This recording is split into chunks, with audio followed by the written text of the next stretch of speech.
আল্লাহ পাক রব্বুল আলামিন এত সম্মান আপনাদের দান করলেন। ও পর্দার আড়ালের আম্মা জানেরা, এতক্ষণ আমি যুবকদের যত বয়ান শুনাইলাম ভালোর লাইনে, এই ভালোটা ততদিন পর্যন্ত হবে না যতদিন পর্যন্ত মা আপনি সন্তানকে ভালো লাইনে চালাইবেন না। কারণ সন্তান ভালো লাইনে যাওয়ার পেছনে অবদান হলো মায়ের, কারণ সন্তান মাকে বেশি ফলো করিয়া চলে। এই জন্যই নবীও বলেছেন, এ দুনিয়ায় সব থেকে নারী নেককারিনী যারা আদর্শবান নারী বড় দামি সম্পদ। এরে আম্মা জান, আপনার সন্তানটাকে আপনি ডাক্তার বানাবেন বাধা নাই, ইঞ্জিনিয়ার বানাবেন বাধা নাই, প্রফেসর বানাবেন বাধা নাই। ও যুবক, তুমি স্কুলে পড়ো, কলেজে পড়ো, ভার্সিটিতে পড়ো, বাধা নাই। আমি এতক্ষণ তোমাদের এত চিল্লাইয়া বয়ান শুনাইলাম, একবারও আমি বলি নাই তোমরা হুজুর হইয়া মাদ্রাসায় যাও। না বাবা, তুমি চাকরি করো বাধা নাই, ব্যবসা করো বাধা নাই, তুমি স্কুলে পড়ো বাধা নাই, তুমি চাকরি করো, তুমি ভার্সিটিতে বড় কোনো বাধা নাই। তবে নবীর আদর্শ মানিয়া অন্ধকার কবরের দিকে রওনা হও।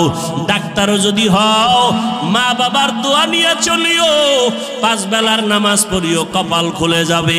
ইঞ্জিনিয়ার যদি হও, ভালো আদর্শ নিয়ে মানুষের সাথে আচরণ ভালো করিও, কোরআন তেলাওয়াত করো, 5 ওয়াক্ত নামাজ পড়িও, জীবনের চাকা ঘুরে যাবে।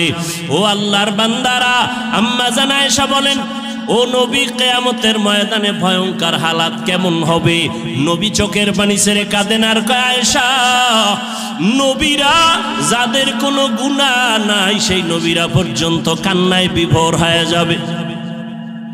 আদম নবী কান্না করবেন নিজেকে বাঁচাবার জন্য, মূসা নবী কান্না করবেন নিজেকে পরিত্রাণের জন্য, ইব্রাহিম নবী কান্না করবেন নিজেকে বাঁচাবার জন্য, মুক্তির জন্য, ঈসা নবী কান্না করবেন নিজেকে মুক্তি করার জন্য, উম্মতেরা যাবে সুপারিশের জন্য।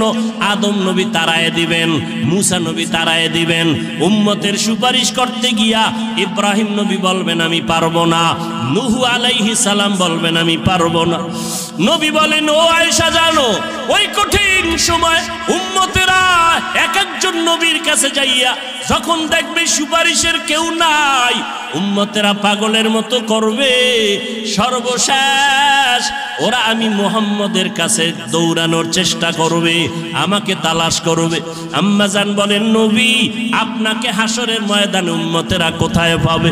নবী বলেন, ও আয়েশা, আমি আমার মাওলার কুদরতের সামনে মাকামে মাহমুদে সেজদায় পড়ে কান্না করব।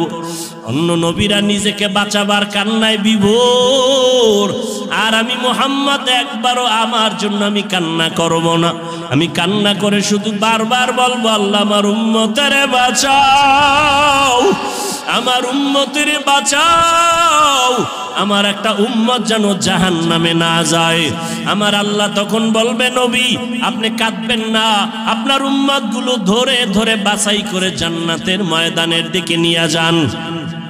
ও আয়েশা, আমি তখন খুশি মনে আমার উম্মত গুলো ধরে ধরে জান্নাতের ময়দানের দিকে নেওয়া শুরু করব। আম্মা জান আয়েশা বলেন, ইয়া রাসূলুল্লাহ, কোটি কোটি কোটি মানুষের ভেতরে আপনার উম্মত গুলো চিনবেন কি করে? নবী বলেন, ও আয়েশা, যেই উম্মত দুনিয়াতে আমি মুহাম্মদের মহাব্বতে ভরিয়া ওযু বানাইয়া 5 বেলার নামাজ যথাযথভাবে আদায় করবে, কিয়ামতের ময়দানে ওই ওযুর জায়গাগুলো নূরের আলোতে চমকাইতে থাকবে। আমি নবী দেখে দেখে উম্মতকে জান্নাতের দিকে নিয়ে যাব। ও কুষ্টিয়ার মুসলমান বাবারা, ও যুবক বৃদ্ধ বাবাজি, পর্দার আড়ালের মা বোনেরা, কিয়ামতের ময়দানে আল্লাহ না করুন যদি আল্লাহর নবীর সুপারিশের কাতারে দাঁড়াইতে না পারি, বেনামাজি হইয়া যদি দাঁড়াই, বেপরদার অবস্থা নিয়ে যদি দাঁড়াই, তওবা না করে গুনাহ নিয়ে যদি যাই, নবী তখন বলবে, না তুমি আমার উম্মত না, আমি তোমার নবী না। আল্লাহ পাক বলবেন, ও ফেরেশতা, এই গুনাহগার বেনামাজি নাফরমানের জাহান্নামের হ্যান্ডকাপ লাগায় দাও। ও আল্লাহর বান্দারা, সূর্যের গরম সইতে পারি না, গুনাহ নিয়ে কবরে গেলে হাসরের ময়দানে কেমনে জাহান্নামের আগুন সহ্য করব? একটু নিজের চিন্তা করো। আজকে তোমার ডানে বামে, আমার ডানে বামে ভক্তবৃন্দের অভাব নাই, টাকা পয়সা বাড়ি গাড়ির অভাব নাই, মরিয়া গেলে সাদা কাফন ছাড়া কেউ নাই। অন্ধকার কবরে কেউ আমার আপন হইয়া যাবে না। অতএব এখনো সময় আছে, তওবা করে নাও। আল্লাহর মোহাব্বত নিয়ে, উলামায়ে কেরামের পরামর্শ নিয়ে 5 ওয়াক্ত নামাজ পড়ো। এখনো সময় আছে, মনে মনে আমার আল্লাহকে ডাকো আর বলো, হে মালিক, জীবনে তো নামাজ কম সারি নাই, বেপরদায় কম চলি না, আজকে থেকে তওবা করলাম। আমার মতো যুবক স্কুল কলেজে পড়িয়া, ব্যবসা করে, চাকরি করে, যদি নামাজ পড়ে আমি কেন পারবো না?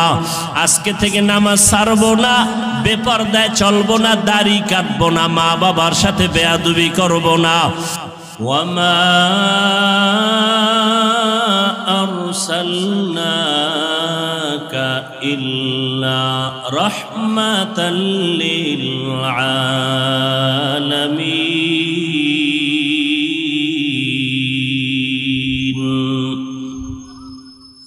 وقال النبي صلى الله عليه وآله وسلم كل أمتي يدخلون الجنة إلا من أبى قيل من أبى قال من أطاعني دخل الجنة ومن عصاني فقد أبى أو كما قال النبي عليه الصلاة والسلام صدق الله مولانا العظيم وصدق رسوله النبي الأمي الكريم ونحن على ذلك من الشاهدين والشاكرين والذاكرين والحمد لله رب العالمين سبحانك لا علم لنا إلا ما علمتنا إنك أنت العليم الحكيم رب اشرح لي صدري ويسر لي أمري واحلل عقدة من لساني يفقه قولي تکبیر میں کلمہ میں نمازوں میں اذاں میں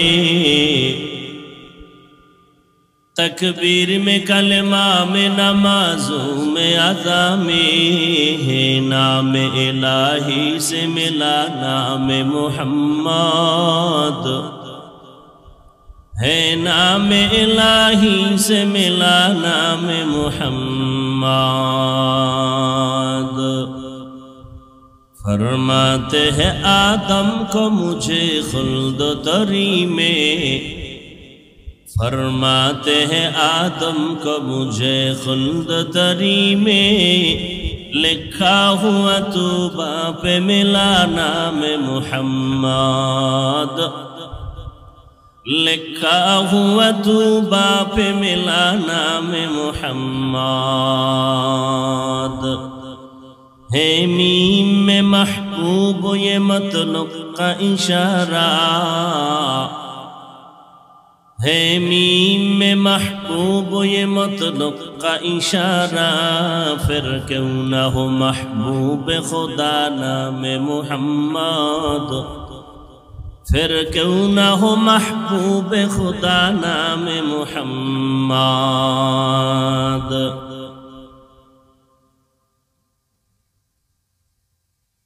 বৈষম্য বিরোধী ছাত্র আন্দোলনে শহীদদের স্মরণে আয়োজিত ঐতিহাসিক তাফসীরুল কোরআন মাহফিল 17 সেপ্টেম্বর 2024 কুষ্টিয়া প্রাণকেন্দ্র ঈদগাহ মাঠে আয়োজিত মহতি এ মাহফিলে উপস্থিত মুহতারাম সম্মানিত সভাপতি প্রধান অতিথি বিশেষ অতিথিবৃন্দ হযরত উলামায়ে কেরাম অত্র অঞ্চলের বিভিন্ন স্থান থেকে আগত আল্লাহ পাকের আশিকিন জাকিরিন শাকিরিন মুহিব্বিন মুরব্বিয়ান আযম কলিজার টুকরা আমার সমবয়সী যুবক বন্ধুগণ স্নেহের ছোট ভাই পর্দার আড়ালে মাইকের আওয়াজ শ্রবণরতা সম্মানিত মা ও বোনেরা আল্লাহ রব্বুল আলমিনের দরবারে লাখো কোটি শুকর ও সুজুদ যে মহান রব্বুল আলমিনে ফিতনার যুগে হাজারো লাখো কোটি মানুষের ভেতর থেকে বাছাই করে পৃথিবীর শ্রেষ্ঠ মজলিস উলামায়ে আহলে হকের মজলিস, গুনাহ মাফের মজলিস, তওবা কবুলের মজলিসে আমাদেরকে আসা বসার তৌফিক দান করেছেন। নিয়ামতের শুকর আদায়ার্থে ঈমানের আওয়াজকে উঁচু করে এক আওয়াজে সকলেই মহব্বতে পড়ি আলহামদুলিল্লাহ। দরুদ ও সালাম সৈয়দুল মুরসালিন রাহমাতুল লিল আলামিন শফিউল মুজনিবিন খাতামুন নবিয়্যিন সৈয়দুস সাকালাইন ইমামুল মুরসালিন শফিয়ে আযম রসুল আকরম রহমত আলম নবীউল আরব আল আজম হাবিব কিবরিয়া আশরফুল আম্বিয়া সৈয়দুল আম্বিয়া শফিয়ে মাহশর সাকিয়ে কৌসর आका नामदार मदीना का ताजदार आफताब नबूवत फ़ख्र मौजूदात सय्यदुल मखलूक़ात हज़रत मुहम्मदुर रसूलुल्लाह सल्लल्लाहु अलैहि व आलिहि वसल्लमेर উপর সর্বোপরি শুকর যাদের অক্লান্ত পরিশ্রমের মাধ্যমে আজ সুন্দর আয়োজন। আমার কলিজার যুবক, বৃদ্ধ, ব্যবসায়ী, শ্রমিক, চাকরিজীবী, বিভিন্ন শ্রেণী পেশার মানুষ, জনপ্রতিনিধি, প্রশাসন, উলামায়ে হযরত, আইম্মায়ে মাসাজিদ,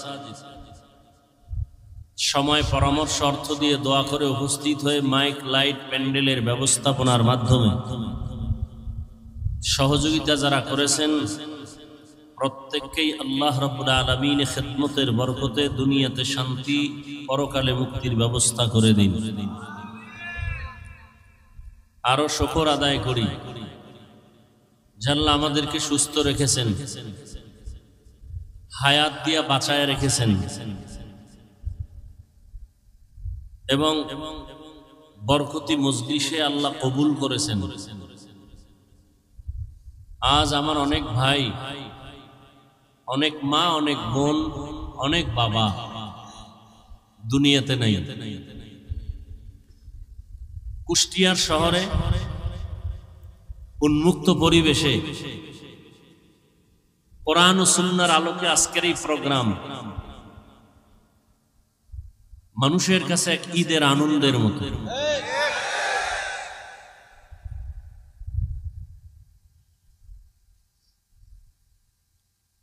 আমি মনে করি এটা কুষ্টিয়ার জন্য একটা বিজয়ের পূর্বাভাস।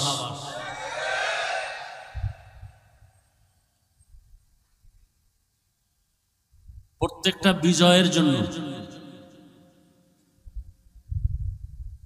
প্রথম যে জিনিসটা দরকার সেটা হলো একতাবদ্ধ পথ চলা। আজ আমার দেশের ছাত্র জনতা, উলামায়ে কেরাম সহ কেউ ডাইরেক্ট, কেউ ইনডাইরেক্ট দেশের পক্ষে, স্বাধীনতার পক্ষে, জালেমের বিরুদ্ধে সার্বিক প্রচেষ্টা চালিয়েছেন। আল্লাহর মদদ আসছে, আল্লাহ দয়া করেছেন,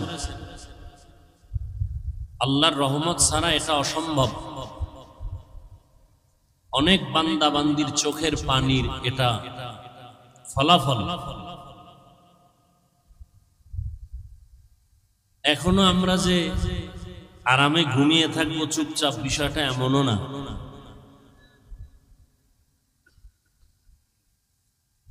আল্লাহর দ্বীন নিয়ে যদি বাঁচতে চাই, কবরে যেতে চাই, তাহলে বিপদ আরো বহু সামনে আমাদের পাড়ি দিতে হবে।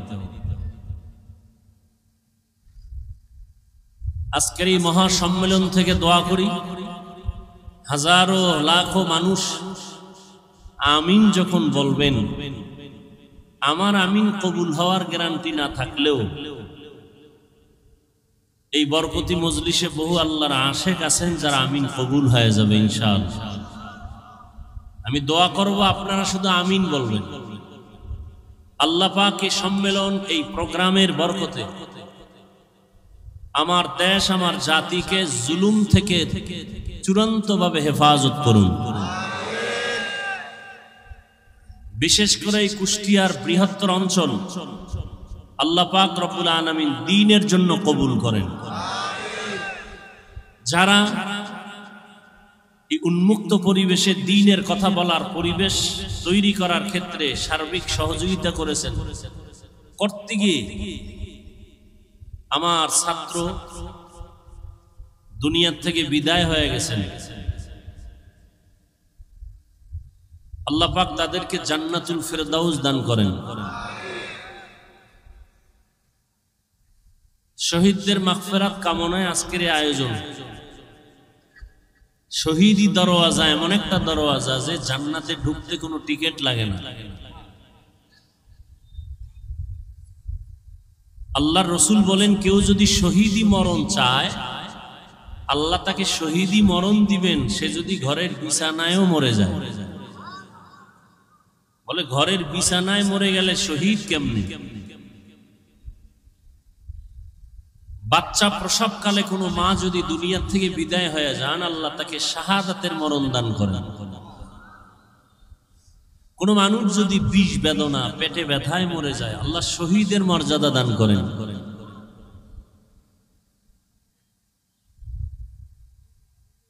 বেঈমানদের মোকাবেলা করতে গিয়ে, জালেমদের জুলুমকে প্রতিরোধ করতে গিয়ে ময়দানে মোকাবেলা করেছেন, শাহাদাতের পিয়ালা পান করেছেন সাহাবায়ে কেরাম। ওমরে ফারুক রাদিয়াল্লাহু তাআলা আনহু, ওসমান রাদিয়াল্লাহু তাআলা আনহু, হযরত আলী রাদিয়াল্লাহু তাআলা আনহু, হাসান রাদিয়াল্লাহু তাআলা আনহু, হুসাইন রাদিয়াল্লাহু তাআলা আনহু বাতিলের মোকাবেলায় বাতিল কর্তৃক আক্রান্ত হয়ে দুনিয়া থেকে চলে গেছেন শহীদ। কিন্তু রহমতের নবী কোন বাতিলের আক্রমণে দুনিয়া থেকে চলে যান নাই, ডাইরেক্ট। আবু বকর সিদ্দিক রাদিয়াল্লাহু তাআলা আনহু কোন বাতিলের আক্রমণে ডাইরেক্ট দুনিয়া থেকে চলে যান নাই। স্বাভাবিক অবস্থায় অসুস্থতা নিয়ে ঘরের বিছানায় দুনিয়া থেকে বিদায় নিয়েছেন। তাহলে ওমরে ফারুক বাতিলের আক্রমণে চলে গেলেন, শহীদ। উসমান রাদিয়াল্লাহু তাআলা আনহু বাতিলের আক্রমণে চলে গেলেন, শহীদ। হযরত আলী রাদিয়াল্লাহু তাআলা আনহু বাতিলের আক্রমণে চলে গেলেন, শহীদ। শহীদি মর্যাদা সবার উপরে। সেই মর্যাদা আবু বকর পেলেন না কেন? এমনকি নবী পেলেন না কেন? এক কথায় জবাব, সর্বোচ্চ শহীদের মর্যাদা আল্লাহ নবীকেও দান করেছেন, আবু বকরকেও দান করেছেন। আরো আস্তে করে বলেন। মুসলমানের একটা আওয়াজ ভণ্ড বাতিলের জন্য একটা আতঙ্ক।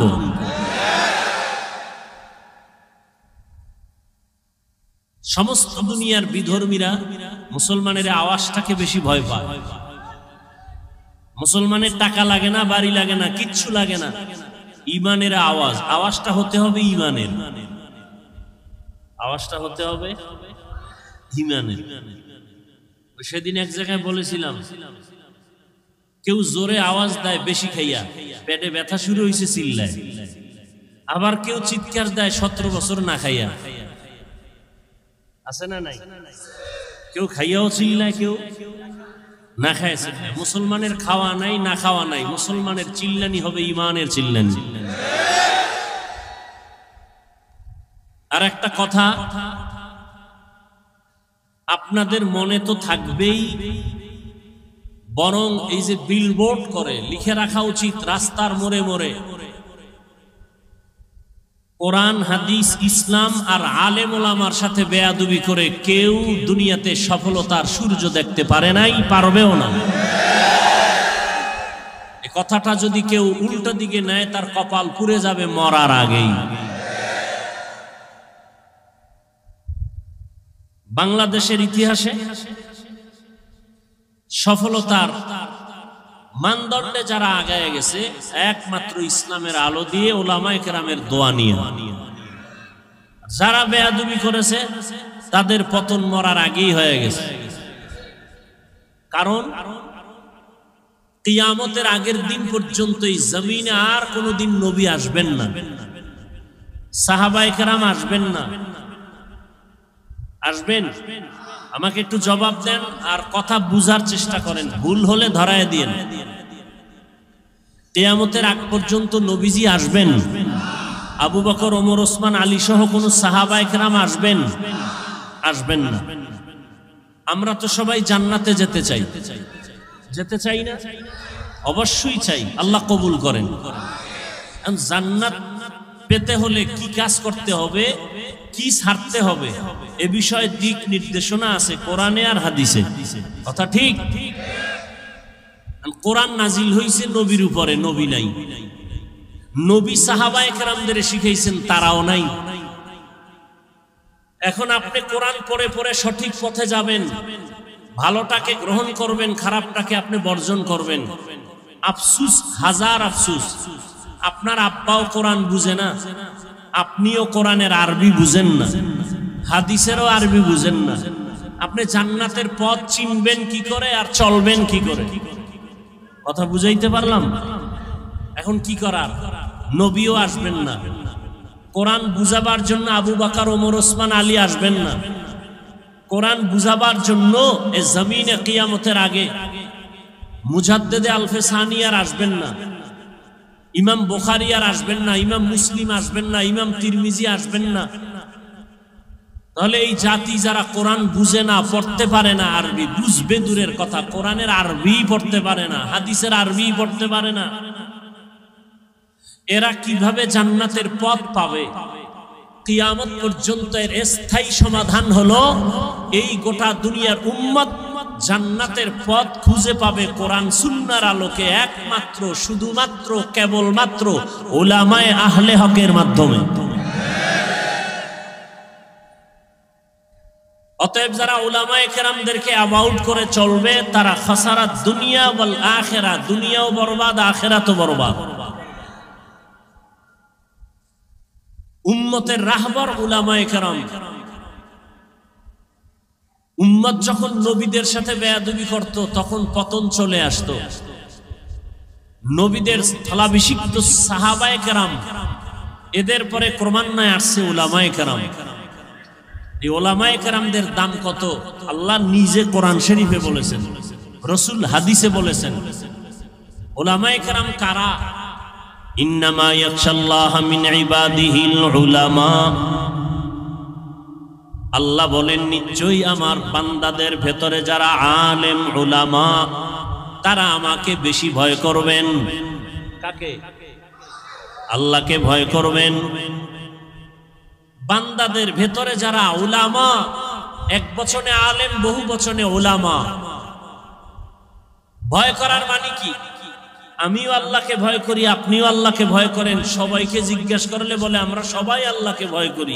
আসলে ভয়ের মানে কি? অথচ বিড়িও টানেন, গাঞ্জাও খান, মানুষও হত্যা করেন, মানুষের বাড়ি ঘরে আগুন জ্বালান। তাহলে আসলে আল্লাহর ভয়ের মানে কি? এখানে এত মানুষ, কুষ্টিয়ার ইতিহাস, মানুষ বলবে লক্ষ লক্ষ মানুষ, বিশাল আয়োজন, কিন্তু এমনও আশেকে রসুল এখানে আছে আজকে ফজরের নামাজ পড়ে নাই, জহুর পড়ে নাই, আসর পড়ে নাই। সত্য কথাটা স্বীকার করেন, মানেন আর না মানেন। মাগরিবও এমন মানুষ এখানে নাই, এশার নামাজও। এরপরও চাপাবাজি করে, নামাজ না পড়লেও দিল পরিষ্কার। চাপাবাজ আছে না নাই? আল্লাহ হেদায়াত দান করুন। এরাও বলে আমরা আল্লাহকে ভয় করি, আমিও বলি আল্লাহকে ভয় করি। আসলে আল্লাহকে ভয় করার ব্যাখ্যাটা কি? সবাই আল্লাহকে ভয় করে, হাকিকতে ভয় করার মানে কি? আল্লাহকে আসলে যারা ভয় করবে, তার মূল হাকিকত হলো আল্লাহর অবাধ্য হবে না, আল্লাহ যা নিষেধ করছেন তা গ্রহণ করবে না। আরো সহজ ভাষায়, আল্লাহর বিরুদ্ধে গিয়ে কোনো অন্যায় করবে না, অত্যাচার করবে না, গুনাহ করবে না। এজন্য নবী বলেন قال النبي صلى الله عليه وآله وسلم اتق المحارم تكن أعبد الناس ও দুনিয়ার উম্মত আল্লাহর নিষিদ্ধ কাজ থেকে তুমি নিজেকে বাঁচাও আল্লাহর কাছে তোমার মর্যাদা বেড়ে যাবে সাহাবায়ে কেরাম এই কথা শুনিয়া এতটাই নিজেকে কন্ট্রোল করেছেন ওমরে ফারুক মুখের ভেতর একটা পাথরের টুকরা রাখতেন অযথা যেন একটা কথা বের না হয় কারণ অযথা কথা বললে আল্লাহর কাছে জবাব দিতে হবে কথারও বাজেট আছে আমি হায়াত কতদিন পাবো কয়টা কথা বলবো তার বাজেট আছে হায়াতের বাজেট বাকি কথার বাজেট শেষ মরার আগে দেখবেন বোবা হয়ে গেছে কারণ হায়াতের বাজেট এখনো বাকি আছে কথার বাজেট নাই বেশি কথা বলে শেষ এ যুবক সারা রাত মোবাইলের মাধ্যমে এত কথা বলো চিন্তা করছনি বাজেট আছে কত এমন যেন না হয় মরার আগে হায়াত বাকি থাকবে জবানের কথার বাজেট থাকবে না বোবা হয়ে কাটাতে হবে বিছানায় আল্লাহ বাজেট দিয়ে দিবেন হিসাব কইরা কথা কইও মিস কল ফাইলেই ব্যাক কইরো না আল্লাহ সব ভাইকে হেদায়েত দান করুন হ্যাঁ আল্লাহ পাক এই মাহফিলের বরকতে পুরা কুষ্টিয়ার এই জমিনকে দ্বীনের দুর্গ হিসাবে কবুল করেন আল্লাহ পাক অত্র অঞ্চলের সমস্ত মানুষকে শান্তির জীবন দান করুন কবরস্থ যারা আল্লাহ সবাইকে জান্নাত দান করুন পরস্পরে মোহাব্বত আল্লাহ বাড়ায়া দেন আপনাদের সবথেকে বেশি পরিচিত কোরআন শরীফ থেকে একটা আয়াত আমি পড়েছি রাসূলের একটা হাদিস পড়েছি আপনারা যদি বসেন ধৈর্য ধারণ করেন আর দিল খুলে দোয়া করেন তো আয়াত এবং হাদিসের আলোকে কিছু কথা আমি পেশ করব ইনশাআল্লাহ আল্লাহ কবুল করেন আল্লাহ কবুল না করলে হবে অনেকেই কিন্তু জানে এখানে প্রোগ্রাম আসার নিয়ত করেছিল আসতে পারে নাই টাকা থাকলেই মক্কা যাওয়া যায় না যদি আল্লাহ কবুল না করেন মনে চাইলেই দ্বীনের কাজে বসা যায় না আল্লাহ কবুল না করলে অনেকের বাড়ির থেকে ওয়াজের নাম নিয়ে আসছে কুষ্টিয়া শহর ঈদগায় ওয়াজে যাই কিন্তু কপাল খারাপ প্যান্ডেলে ঢুকতে পারে নাই তারা কোথায় মহিলা প্যান্ডেল তাওয়াফ করে আর কেউ দোকানপাটে আড্ডা করে গল্প করে কবিরা গুনাহ করে এর নাম কপাল এজন্য আমি সব সময় বলি আল্লাহ চাইলে সব হয় বান্দা চাইলে কিছুই হয় না বান্দা চাইছিল আরো 20 বছর থাকবো আল্লাহ কয় আমি দিব না কাটটা হইল আল্লাহ চাইলে হয় বান্দা চাইলে হয় না আল্লাহ আবার অনেকে প্যান্ডেলে ঢুকছেন কিন্তু কোরআন হাদিসের কথা শুনে দিলটাকে নরম করে তওবা করে বাড়ি যাওয়ার কপাল হবে কিনা অনেকের অসম্ভব অনেকে মোনাজাতের আগে চলে যাবে এই বিশাল প্যান্ডেলে কত আল্লাহর বান্দা আছেন আলেম বুজুর্গ যাদের আমিন কবুল হয়ে যাবে এদের সাথে যদি বসে মা বাবার জন্য একটু দোয়া করা যাইতো মা বাবা কত না খুশি হতেন তাদের কবর না কত শান্তির বাগান হয়ে যেত যে কপাল পরা সেই দোয়ায় শরীক হতে পারবে না শয়তান তাকে উঠায় নিয়ে যাবে প্যান্ডেলের দাম কত রাসূল বলেন এখানে বসার সাথে সাথে জীবনের সব গুনাহ মাফ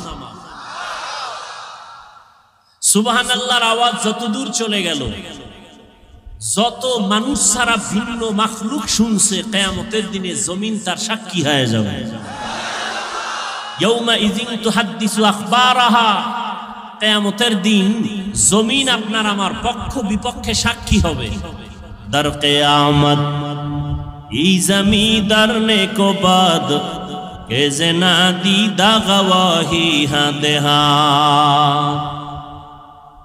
জমিন আপনার আমার পক্ষ বিপক্ষ নিবে জমিনে সেজদা দিয়েছেন, কিয়ামতের দিনে জমিন আল্লাহকে বলবে, আল্লাহ আমাকে সেজদা দিয়েছে আমার পিঠে। আল্লাহ জমিনের সাক্ষী নিয়ে বলবে, বিনা হিসাবে জান্নাতে চলে যাও। এজন্য দেওবন্দের কৃতি সন্তান কারি তৈয়ব সাহেব রহমতুল্লাহ আলাইহি, যিনি ওই সময় ভারতবর্ষের সমস্ত জেনারেল লাইনের মানুষরা তাকে দার্শনিক মনে করত, উলামায়ে কেরাম তাকে জবরদস্ত একজন ইলমওয়ালা আহলুল্লাহ মনে করতেন। তাকওয়ার মানদণ্ডে আল্লাহকে এতটা ভয় করে চলতেন। ওই সময়ে তাকে বাইতুল্লাহ হজে নেওয়ার প্রস্তাব দেয়া হলো। তিনি বললেন, হজে যেতে পারি, শর্ত দুইটা, আমার উপরে হজ ফরজ না, অতএব আপনারা যদি নিতে চান দুই শর্ত আমার। এক, আমার কোনো ছবি তোলা যাবে না, আমি ছবি তুলব না। বিনা কারণে ছবি তোলা স্পষ্ট কবিরা গুনাহ, হারাম। সরকার যদি বলে লাগবে, শরীয়তের কোন বিধানের কারণে যদি বলে ছবির প্রয়োজন, হালাল, এমনি একটা ছবি তুললাম, কবিরা গুনাহ, হারাম। আর শর্ত কি?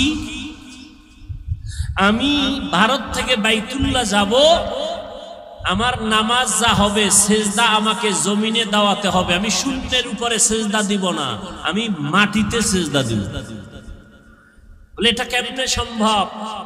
একটু আগে তাবিজ দিছি না, তাবিজ বান্দা চাইলে হয় না, আল্লাহ চাইলে হয়। তবে বান্দা চাইলেও হয় যদি বান্দার চাওয়াটা আল্লাহর কুদরতি চাওয়ার মর্জি মতো হয়। এভাবে সম্ভব না। ছবিও তোলা যাবে না, বিমানে যাবেন, নামাজের রক্ত বাজলে কি করার শিডিউল কিভাবে করা যায়? আমার হজ ফরজ না, আর আমি যাওয়ার জন্য তো আশেক না, আল্লাহ নিলে যাব, কিন্তু আল্লাহর রাজি খুশি অনুযায়ী যাব, উল্টা পাল্টা নয়। কিছুদিন পরে প্রস্তাব আসলো, আপনার জন্য ছবি লাগবে না, যেহেতু আপনি পরিচিত ব্যক্তি, আপনাকে সবাই চিনে। নাম্বার 2, বিমানের শিডিউল এমন ভাবে করা হয়েছে, ফজরের নামাজের পরে আপনি আলাদাভাবে বিমানে যাবেন, জোহরের আগে বাইতুল্লাহ পৌঁছায় দেয়া হবে। আর কে দারদ খৌফে হক দার দিল মাদাম, জান্নাতুল মাওয়া দেহাত উরা মাকাম, জুজবা হকচি জে মখাজ ইনসো জা, ফজলে উ আমস্তে দর জুমলা জাহা।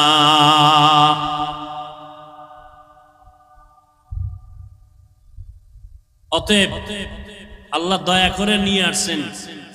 গতকালেও নাকি এদিকে বৃষ্টি হয়েছে, যেইভাবে বৃষ্টি সারা দেশে চলছিল, প্রোগ্রাম হবে বলে কোনো সুযোগই হবে বলে কোনো চিন্তাই করা যায় না। বান্দা চাইলে হয় না, আল্লাহ চাইলে হয়। ওয়ামা আরসালনাকা ইল্লা রাহমাতাল লিল আলামিন। আল্লাহ বলেন, হে রাসূল করিম সাল্লাল্লাহু আলাইহি ওয়া আলিহি ওয়াসাল্লাম, নবীর নাম শুনলে কি পড়তে হয়? পড়লে গুনাহ আছে? কোন কি আছে? সওয়াবের দরকার নাই,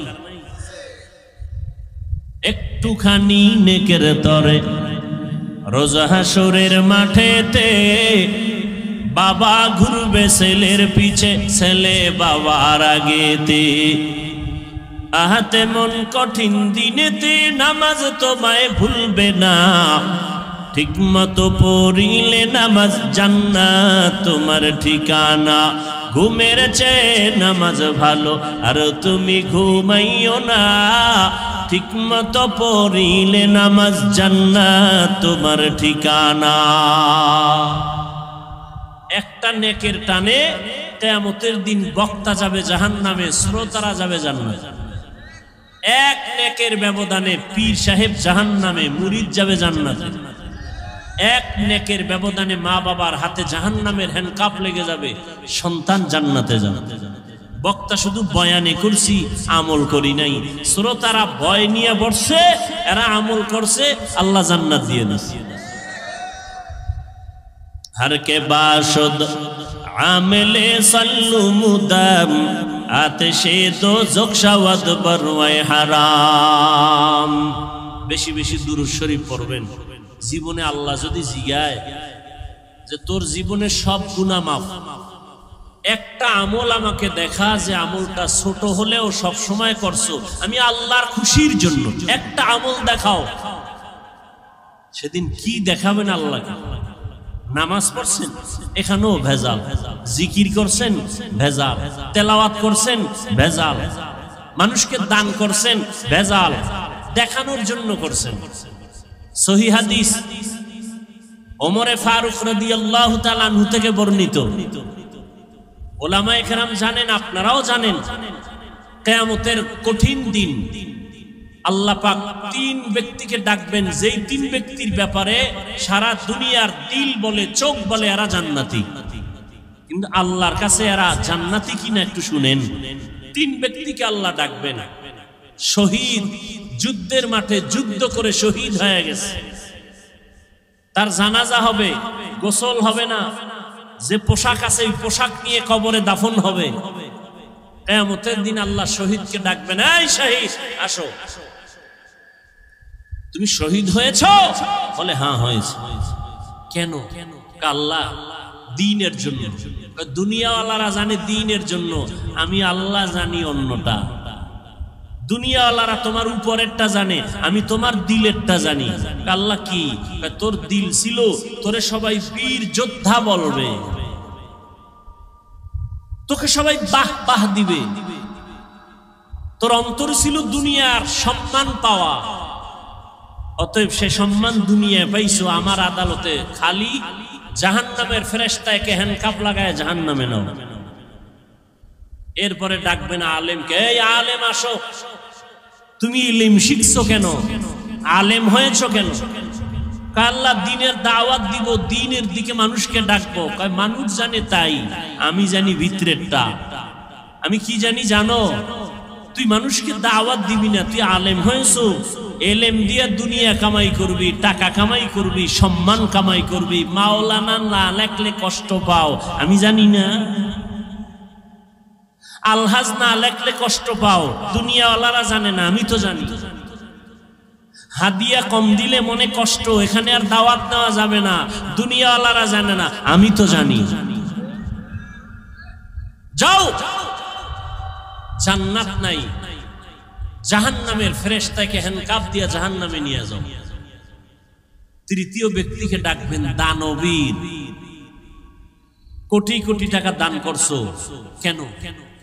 আমি গরিব বানাই নাই, ধনী বানাইছি। দান করছো কেন? আল্লাহ দ্বীনের কাজ, মাদ্রাসা করছি, মসজিদ করছি, স্কুল করেছি, কলেজ করেছি, হ্যাঁ মসজিদ করেছি অনেক। বারবার মাইকে বলেছি এই মসজিদ আমি করছি, এই মসজিদ আমি করছি, আর কেউ করে নাই। অনেকগুলো মসজিদ করে ফেলেছি। আল্লাহ কয় মানুষ জানে এগুলো, আমি জানি ভিতরেরটা। এগুলো তুমি দান করছো কেন? মানুষ তোমাকে দানবীর বলবে, সম্মানের চেয়ার আগায় দিবে। আমার আদালতে আজকে তোমার জান্নাত নাই, জাহান্নামে চলে যাও। তাহলে শহীদের অবস্থা যদি এমন হয়, আলেমের অবস্থা যদি এমন হয়, আপনার আমার উপায় কি হয়? ওয়ামা আরসালনাকা ইল্লা রাহমাতাল লিল আলামিন। হে রাসূল করিম সাল্লাল্লাহু আলাইহি ওয়া আলিহি ওয়াসাল্লাম, আমি আপনাকে পৃথিবী নামক গ্রহে প্রেরণ করি নাই, হ্যাঁ করেছি জগৎ সমূহের জন্য রহমত হিসেবে। হলো আয়াতের তরজমা, হাদিস। পয়গম্বর বলেন, কুল্লু উম্মতি ইয়াদখুলুনাল জান্নাতা ইল্লা মান আবা। নবী বলেন, সব উম্মতেরা জান্নাতে যাবে, যারা আমি মুহাম্মদকে মানে না, অস্বীকার করে, তারা জান্নাতে যাবে না। কিলা মান আবা। সাহাবায়ে কেরাম বললেন, ইয়া রাসূলুল্লাহ, আপনাকে অস্বীকার করে, মানে না, তারা কারা? নবী বললেন ক্বালা মান আতাআনি দাখালাল জান্নাহ ওয়া মান আসানি ফাকাদ আবা। যে ব্যক্তি আমার অনুকরণ করবে সে জান্নাতে যাবে, আর যে আমার বিরোধিতা করবে সে আমাকে অস্বীকার করার কারণে জাহান্নামে যাবে। এ নিয়েও আমাদের দেশে খুব ঝামেলা। সবাই নবী মানে, বরং আমরা যারা টুপিওয়ালা দাড়িওয়ালা নামাজ পড়ি পর্দা করি আমগো পর্যন্ত গালি দেয় আমরা নবীর আশেক না, হে গাঞ্জা খাইয়া নবীর আশেক। মাজারের মধ্যে ঢোল বাজায় নবীর আশেক, আছে না নাই? গায়রুল্লাহকে সেজদা দেয় নবীর আশেক। আমরা পীর আউলিয়ার পক্ষের মানুষ। আমি কেন? আল্লাহর কোরআন পক্ষে আমরাও পক্ষে, রসুলের হাদিস পক্ষে আমরাও পক্ষে। আল্লাহর কোরআন রসুলের হাদিস যাদের পক্ষে নাই আমরাও তাদের পক্ষে নাই। আল্লাহ পাকের সত্য কোরআন রসুলের সত্য হাদিস ওলি আউলিয়ার পক্ষে আমরাও তাদের পক্ষে, কিন্তু ভেজালের পক্ষে না। কিসের পক্ষে না? আল্লাহ কয়জন? সবাই বলেন আল্লাহ যে এক, কোন দিক থেকে এক? আল্লাহ এক যে কোন দিক থেকে এক? সব দিক থেকে এক, তাই তো? আল্লাহর মতো কি আরেকজন আছে? আল্লাহর সমান কেউ আছে? আল্লাহর সহযোগী কেউ আছে? নাই। আল্লাহ কেমন এক, যার কোনো সমতুল্য নাই। কেউ যদি মনে করে আছে, এর নাম শিরিক, এর নাম। আল্লাহ যা এককভাবে পাবেন, এই পাওনাটা আর একজনকে দেওয়ার নাম শিরিক। মানুষের জীবনের ইবাদত পাবেন কে, সেজদা পাবেন কে, এটা আর এক জায়গায় দেওয়ার নাম শিরিক। কোরআন শরীফের স্পষ্ট ঘোষণা, যারা শিরিক করে তারা মুশরিক, মুশরিকদের জন্য জান্নাত হারাম। ওয়া মান ইউশরিক বিল্লাহ ফাকাদ হারামাল্লাহু আলাইহিল জান্নাহ। যারা আল্লাহর সাথে অংশীদার করবে, আল্লাহ যা পাবেন এটা অন্যকে যদি দেয়, এর নাম শিরিক। আল্লাহ বলেন মুশরিকদের জন্য আমি আল্লাহ জান্নাত হারাম করে দিলাম। আমি অন্য গুনাহ চাইলে সহসায় মাফ করব, শিরিকের গুনাহ সহসায় আমি ক্ষমা দিব না। আল্লাহ শিরিক থেকে আমাদেরকে হেফাজত করেন। নবী বললেন সব উম্মত জান্নাতে যাবে, কিন্তু আমি মুহাম্মদকে যারা মানে না তারা যাবে না। সাহাবায়ে কেরাম জানতে চাইলেন, হে আল্লাহর রাসূল, আপনাকে মানে না কারা? নবী একটা স্পষ্ট মাপকাঠি দিয়ে গেলেন, কিয়ামত পর্যন্ত ঝামেলা যেন দরকার না হয়। নবী বললেন যারা আমার অনুকরণ করবে, ইত্তেবা করবে, ইতাআত করবে, তারা জান্নাতি। সাহাবাদের প্রশ্ন ছিল, নবী আপনাকে মানে না, তারা কারা? নবীজি বললেন যারা আমার অনুসরণ করবে তারা জান্নাতি। আমাকে একটু জবাব দেন, নবীজিকে অনুসরণ করলে সে কি? বিপরীত কথা কি দাঁড়াবে? বুঝেন নাই? যে নবীকে অনুসরণ করবে সে জান্নাতি। বিপরীত কথা কি দাঁড়ায়? যে নবীর অনুসরণ করবে না সে। কিন্তু নবীজি জাহান্নামী ওই ব্যক্তিকে বলেন নাই। নবী বলছেন যে আমার অনুসরণ করবে সে জান্নাতি, যে অনুসরণ করবে না সে জাহান্নামী। নবী এ কথা বলেন নাই। নবী কি বলছেন? নবী বলছেন যারা আমার বিরোধিতা করবে তারা জাহান্নামী। এখান থেকে একটা সুন্দর কথা আজীবনের জন্য মনে রাখবেন, লিখে রাখবেন। নবীকে যারা মানে না বা নবীর আদর্শ মতো চলে না, তারা দুই দল। নবীজির আদর্শ মেনে চলে না যারা, তারা কয় দল? এক দল আগ্রহী আর এক দল বিদ্রোহী, এক দল দরদি আর এক দল বিরোধী। যেমন কথার কথা, আমি ডান দিক থেকে একটা যুবকরে জিজ্ঞাসা করলাম, এই যুবক ভাই, আপনি নবীর আদর্শে টুপি পরেন না কেন, দাড়ি রাখেন না কেন? যুবক জবাব দিল, হুজুর দাড়ি রাখা দরকার, নবীর আদর্শ চেষ্টা করতেছি, পারি না, একটু দোয়া করবেন। আমাকে বলেন তো এই যুবকটা কি বিরোধী না দরদি? দরদি। বাম দিক থেকে একটা যুবকরে জিজ্ঞাসা করলাম, এই যুবক, নবীর আদর্শে নামাজ পড়ো না কেন, দাড়ি রাখো না কেন? খেয়াল করতেছেন তো? যুবক আমার কথাটা শেষ না হতেই আমাকে পাল্টা আওয়াজ দিল, দাড়ি না রাখলে অসুবিধা কি আছে? না নাই? নামাজ না পড়লে অসুবিধা কি? যদি আরেকটু চালাক হয় সে বলবে দাড়ির মধ্যেই কি ইসলাম, পোশাকের মধ্যেই কি ইসলাম? আপনারা জবাব দেন, এই যুবকের কথায় কি মনে হয়, রসুলের দরদি না বিরোধী? আগ্রহী না বিদ্রোহী? রসুলের আদর্শর বেলায় বিদ্রোহীর আরেক নাম বেঈমান। বিদ্রোহীর আরেক নাম কি?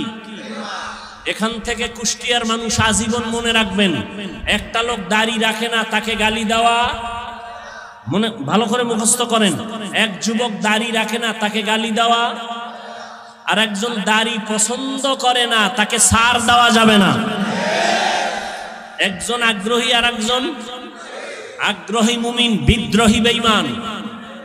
একজনে টুপি পরে না গালি দেওয়া, আর একজনে টুপি পছন্দ করে না তাকে ছাড় দেওয়া। একজনে নামাজ পড়ে না তাকে গালি দেওয়া, আর একজনে নামাজ পছন্দ করে না তাকে ছাড় দেওয়া। একজনে পর্দা করে না তাকে গালি দেওয়া, আর একজনে পর্দার বিধানকে পছন্দ করে না তাকে ছাড় দেওয়া।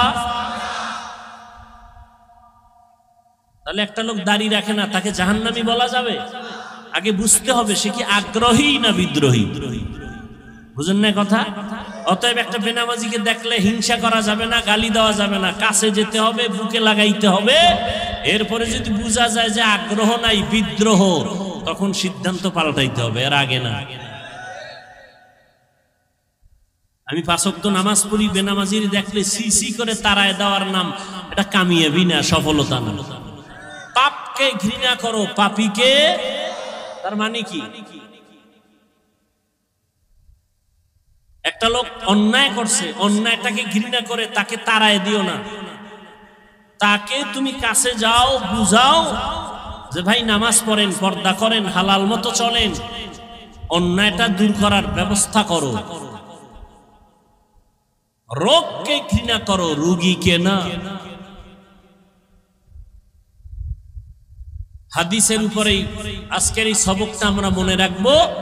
নবীজি বলছেন যে আমার অনুসরণ করে জান্নাতে যাবে, যে করে না সে জাহান্নামে যাবে বলেন নাই। জাহান্নামে কে যাবে? নবী বলছেন যে বিরোধিতা করে, যে নবীর আদর্শের বিরোধিতা করে সে জাহান্নামে যাবে। এবার আসেন আয়াতের উপরে, পরিচিত একটি আয়াত, ওয়ামা আরসালনাকা ইল্লা রাহমাতাল লিল আলামিন।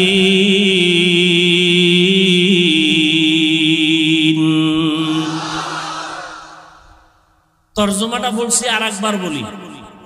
আল্লাহ বলেন, হে নবী আমি আপনাকে, হে রসুল আমি আপনাকে দুনিয়াতে পাঠাই নাই, হ্যাঁ পাঠিয়েছি জগৎ সমূহের রহমত হিসেবে। পাঠাই নাই, হ্যাঁ পাঠিয়েছি। ঘুরাইয়া বললেন কেন? ডাইরেক্ট যদি বলতেন আপনাকে জগৎ সমূহের রহমত করে পাঠাইলাম। ঘুরাইয়া বললেন এর কারণ দুনিয়ার সমস্ত মানুষের ব্রেনকে সাফ করে দিলেন। মোহাম্মদ দুনিয়াতে ভিন্ন কোনো কারণে পাঠানো হয় নাই, একটাই মাত্র কারণ, জগৎ সমূহের জন্য তিনি রহমত। তিনি রহমত, পুরাটাই রহমত, তার মধ্যে রহমতের বাইরে কিচ্ছু নাই। এটা বুঝাবার জন্য এখানে অনেকে তর্জমা করেন রহমতের নবী উভয় জগতের জন্য রহমত। আমি তর্জমা করেছি জগৎ সমূহের জন্য রহমত। উভয় জগৎ বলতে বুঝায় দুনিয়ার জগৎ, পরকাল জগৎ। কিন্তু জগৎ তো দুইটা না, আরো আছে। রুহের একটা জগৎ আলাদা, মায়ের গর্ভের একটা জগৎ আলাদা, দুনিয়া নামক জগৎ একটা আলাদা, মৃত্যুর পরে কবরের জগৎ আলমে বরজাখ আলাদা, হাসুরের ময়দানের জগৎ আবার আলাদা। জান্নাত আর জাহান্নামের একটা জগৎ হবে আলাদা। তাহলে একটা হইল না, অনেক জগৎ সমূহের জন্য নবী রহমত, রুহের জগতের জন্য নবী রহমত, মায়ের গর্ভের জগতের জন্য নবী রহমত, দুনিয়ার জগতের জন্য নবী রহমত, কবর জগতের জন্য নবী রহমত, হাসরের ময়দানে আমার নবী রহমত, জান্নাতের জগতে আমার নবী রহমত, জাহান্নামের ভেতরেও আমার নবী রহমত। একজনে প্রশ্ন করবে মনে মনে, সামনে তো আর আসবে না, পিছনে পেছনে বলবে নবী জান্নাতের জন্য রহমত বুঝলাম, জাহান্নামের জন্য রহমত, এটা আবার কোন কথা? এজন্যই তো ভাইজান দূরে থেকে সব কথা আজ করা যায় না। কুষ্টিয়ার বাজারে আর পেছন দিক থেকে একজনকে দেখা কাও চাচা মিয়া দাঁড়াও, মনে করছো তোমার বাড়ির চাচা। চাচায় যখন উল্টা দিকে চেহারাটা ঘুরাই দিয়ে কয়, ও আপনাকে বলি নেই। দূরের থেকে ধারণা করিও না, কাছে যাও।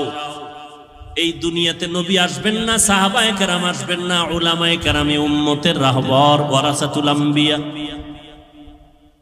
উলামায়ে কেরাম আল্লাহকে ভয় করবেন, ভয় করার মানে গুনাহ থেকে নিজেকে বাঁচায় রাখবেন। সাধারণ মানুষ শয়তানের ধোকায় পড়ে বাম হাতে পানি পান করবে, কিন্তু কোনো আলেম বাম হাতে পানি পান করবে না। সাধারণ মানুষ শয়তানের ধোকায় পড়ে টুপি ছাড়া চলবে, দাড়ি কাটবে, কিন্তু যারা আলেম তারা কখনো টুপি ছাড়া চলবে না।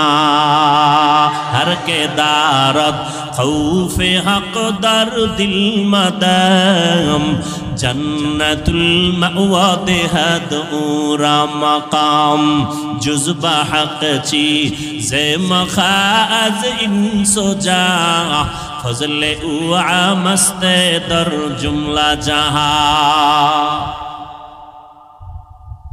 জগৎ সমূহের জন্য আপনার আমার নবী রহমতের নবী, আমার নবী রুহের জগতের জন্য কিভাবে রহমত, ভিন্ন আলোচনা। মায়ের গর্ভের জগতের জন্য নবী কেমন রহমত, ভিন্ন আলোচনা। দুনিয়ার জগতের জন্য নবী কেমন রহমত, ভিন্ন আলোচনা। হাসরের ময়দানের জন্য নবী কেমন রহমত, ভিন্ন আলোচনা। জান্নাতের জগতে নবী কেমন রহমত, ভিন্ন আলোচনা। জাহান্নামের জগতের জন্য নবী রহমত কেমন, ভিন্ন আলোচনা। আপনাদের ধৈর্য হবে না, সময়ও কুলাবে না। এজন্য আমি শুধুমাত্র রুহের জগৎ নিয়ে কথা বলবো না, শুধু দুনিয়ার জগৎটা নিয়ে কিছু কথা বলে বিদায় নিব, আল্লাহ যদি তৌফিক দেন। বয়ান বক্তা সাহেব যত বড় যোগ্যতা সম্পূর্ণ বড় বক্তা হোক না কেন, অনেক এলেম আছে, অনেক ডিগ্রি আছে, কিন্তু বয়ান ভালো হওয়া, বয়ান ভালো না হওয়া, এটা বক্তার কোনো বাহাদুরি না, এটা শ্রোতাদের মহব্বত আর দিলের আকর্ষণ। এই পয়েন্টটাও লিখে রাখেন আজীবন। কিছু মার্কা মারা পয়েন্ট বলবো, এটি লিখে রাখেন। বক্তার বয়ান ভালো হইছে না খারাপ হইছে, এগুলো সব নির্ভর করে শ্রোতাদের মহব্বত আর কলবের আকর্ষণের উপর। আপনাদের অন্তরের হালাত যেমন, বয়ান হবে তেমন। যদি আল্লাহর মহব্বত নিয়ে বয়ান করি আর আল্লাহর মহব্বত নিয়ে বয়ান শুনেন, বরকতকে দিবেন। দুনিয়ার জগতের জন্য আমার নবী রহমত। কেমন একজন নবী আল্লাহ আমাদের দান করেছেন চিনলি না রে যুবক? যদি আমার নবীর একবার চিনতি, নেতার জন্য জীবন দাও, নেত্রীর জন্য জীবন দাও, দলের জন্য জীবন দাও, আমার নবীরে যদি একবার চিনতি, এই জমিনে কল্লা দিয়ে দিতি, কোনো বেঈমান আমার নবীর বিরুদ্ধে কথা বলতে পারতো না। ইমামুল আউয়ালিন আল আখিরিন, বহরে সাদকা রহমাতাল লিল আলামিন, সাইয়্যিদুল কাউনাইন খাতমুল মুরসালিন, আখির আমদ বুদে ফখরুল আউয়ালিন। বছরে মাস কয়টা? 12টা। কিয়ামতের আগে একটা বাড়বে, একটা কমে যাবে। ইন্না ইদ্দাতাশ শুহুরি ইনদাল্লাহি 12 শাহরান ফি কিতাবিল্লাহ ইয়াওমা খালাকাস সামাওয়াতি ওয়াল আরদ মিনহা আরবাআতুন হুরুম যালিকাদ দীনুল কাইয়্যিম। আল্লাহ পাক কোরআনে বলেন সূরা তাওবা, কিয়ামতের আল্লাহ পাক বলেন আমি বছরে গণনার আকারে মাস বানাইছি 12টা। এইটা এই যে কথাটা আমি আল্লাহ লিখে রাখছি আসমান লাউহে মাহফুজের মধ্যে, লাউহে মাহফুজে লিখে রেখেছি বছরে মাস হবে 12টা, এবং এই 12 মাসের মধ্যে 4 মাস হবে বড় দামি বড় সম্মানের মাস। তার মানে অন্য মাস সম্মান নাই, সব মাসের দাম আছে। 4টা মাস, 12 মাসের মধ্যে 4 মাস হবে বড় দামি, বেশি দামি। এর মধ্যে একটা মাস হলো জিকাদা, এরপরে যুলহিজ্জা, রজব, মুহররম। আবার একটু বলি, 4 মাস, 12 মাসের মধ্যে 4 মাস বড় দামি। এটা কোরআনে লেখা, কোরআনের আয়াত। আল্লাহ এই সিদ্ধান্ত লিখে রাখছেন লাউহে মাহফুজে। কোন দিন? আসমান জমিন সৃষ্টির দিন। ভালো করে খেয়াল করেন, মুহররম, রজব আর হলো জিকাদা, যুলহিজ্জা, নাম কয়টা আবার খেয়াল করেন? জিকাদা, যুলহিজ্জা, মুহররম, রজব। এই 4 মাসের মধ্যে রবিউল আউয়াল কয় নম্বরে? বলেন, জবাব দেন। নাই? তাহলে কি বুঝেন? রবিউল আউয়ালের দাম নাই? সব মাসেরই দাম আছে। ওই যে 4 মাসের দাম আলাদা কেন, এ বিষয়ে আলোচনা আলাদা। আয়াত নাজিল হয়েছে ওই সময়, ওই প্রেক্ষাপট ভিন্ন ছিল। যুদ্ধ বিগ্রহ করত, ওটা নিষেধ করেছিলেন এই 4 মাসে। ওই হুকুম রহিত হয়ে গেছে, এখন সেই হুকুম বাকি নেই। এখন প্রয়োজন হলে কিয়ামত পর্যন্ত আল্লাহর বিধানে জিহাদ চলবে। রজব বুঝি না, মুহররম বুঝি না, বাতিল যখন আঘাত করবে মুসলমান ইমানের ইসলামের পতাকা উড্ডীন করার জন্য প্রতিবাদের ময়দানে ঝাঁপিয়ে পড়বে। তো যেটা আমি বুঝাতে চাই, রবিউল আউয়াল বর্তমান মাস। সেই ক্ষেত্রে আমি রাসূলের আদর্শের কিছু কথা বলবো, আয়াত নিয়েছি। প্রাসঙ্গিক দুই একটা কথা বলে যাই। নবীর নিয়ে লাফালাফি, কেউ মদিনার থেকে নবীরে টান দিয়া কুষ্টিয়ার মসজিদে নিয়ে আয়। মাঝে মাঝে ঢাকার বাইতুল মুকাররমে নবী হাজির হয়ে যান। হ্যাঁ, কত ইখতিলাফ, মতনৈক্য। কেউ কয় নবী যে 63 বছর পরে মরে গেছে, আর জিন্দা হওয়ার কায়দা নেই। আবার কেউ কয় নবী মরেই নাই। তো যারা বলে নবী মরে নাই, তো 63 বছরের গণনা আসলো কেন? যাই হোক, নবী বলেন আমি 63 বছরের হায়াত শেষ করে মদিনাতুল মুনাওয়ারা রওজা মুবারাকে কিয়ামত পর্যন্ত জিন্দা অবস্থায় নামাজের হালাতে থাকবো। আরো জোরে বলেন। নবী কবরে মদিনায় না মক্কায়? মদিনায়। কতদিন থাকবেন বলেন সবাই? বাংলাদেশে আসবেন কবে? আসবেন? নবী এসে আপনার খবর নেওয়া, এটা মূল্য বেশি না ফেরেশতা দিয়ে নবীর কাছে খবর পৌঁছানো, এটা মূল্য বেশি? কেন নবীরে আনতে চান কেন এখানে? আপনি যাইতে পারেন না? আর আপনার মতো ভেজাল্লা আমল আল্লাহর কাছে নবী আসবে, নবী কি ঠেকানি? আল্লাহ হেদায়াত দান করুন। কিয়ামত পর্যন্ত নবী থাকবেন, মরা না জিন্দা? জিন্দা। কিয়ামত পর্যন্ত নবী জিন্দা, সমস্ত নবীরা কবরে জিন্দা। নবী এসেছিলেন কোন এক বছরের রবিউল আউয়ালে, এ নিয়েও দ্বিমত আছে, আমি সেদিকে যাব না। নবী বিদায় হয়েছেন রবিউল আউয়ালের কোন একদিন, মাঝখানে সময় গেছে 63 বছর। আলোচনার বিষয়বস্তু, কেন্দ্রবিন্দু নবী আসলেন কেন, 63 বছর পরে গেলেন কেন, আসলেন কেন আর গেলেন বা কেন? এর থেকে উম্মতের কি করণীয়, কি বর্জনীয়? নবীর আশাটাকে আরবিতে বলে মিলাদুন নবী, বিদায় হয়ে যাওয়াটাকে আরবিতে বলে ওয়াফাতুন নবী। আর আমরা যে নবীর হাদিস বয়ান শুনাইতেছি এটাকে বলে দাওয়াতুন নবী। আর টোটাল 63 বছরকে বলে সিরাতুন নবী। 4টা শব্দ বললাম, মিলাদুন নবী, ওয়াফাতুন নবী, দাওয়াতুন নবী, সিরাতুন নবী। বিশ্লেষণে যাব না, আমি সাধারণ মানুষকে সহজে যাতে বুঝতে পারে ওই চিন্তা করে সব সময় বয়ান করি। শিক্ষিতদেরকে বয়ান করেন না, বহু শিক্ষিত বক্তা আছে, বহু এলেমওয়ালা আছে, আমার এলেম নাই, আমল নাই। সাধারণ মানুষ যেন অল্পতে একটু দিনের দিকে আসে, আল্লাহর দিকে আসে, সুন্নতওয়ালা হয়, আমি ওই ধান্দায় বয়ান করি। পেশগোছের কথা কম বলি, খুব খেয়াল করবেন। মিলাদুন নবী, ওয়াফাতুন নবী, সিরাতুন নবী, দাওয়াতুন নবী, এই 4টা শব্দ একমাত্র শুধুমাত্র কেবলমাত্র আমার আপনার নবী রহমতুল্লিল আলামিনের শানের শব্দ। এই 4টা শব্দ মুসা নবীর বেলায় ব্যবহার হয় নাই, এই 4টা শব্দ ঈসা নবীর বেলায় ব্যবহার হয় নাই। প্রয়োগ হয়েছে কিন্তু ব্যবহার সব সার্বজনীন নয়। এই 4টা শব্দ আমার নবীর শানের শব্দ। এই 4টা শব্দকে যারা ছোট চোখে দেখবে সে রসূলকেই ছোট করলো। কথা বুঝাইতে পারছি?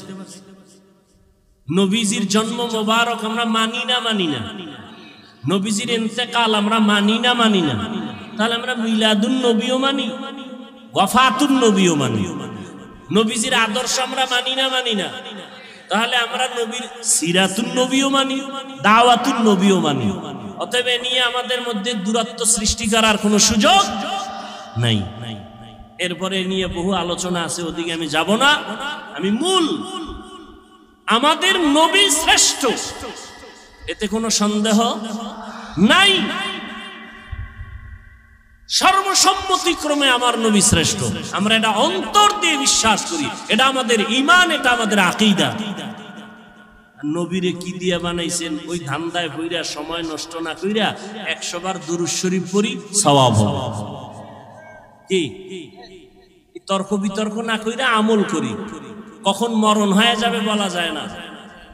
চোখের সামনে দেখতে না দেখতে কত আপনজন চলে গেল, চোখের সামনে কত যুবক চলে গেল।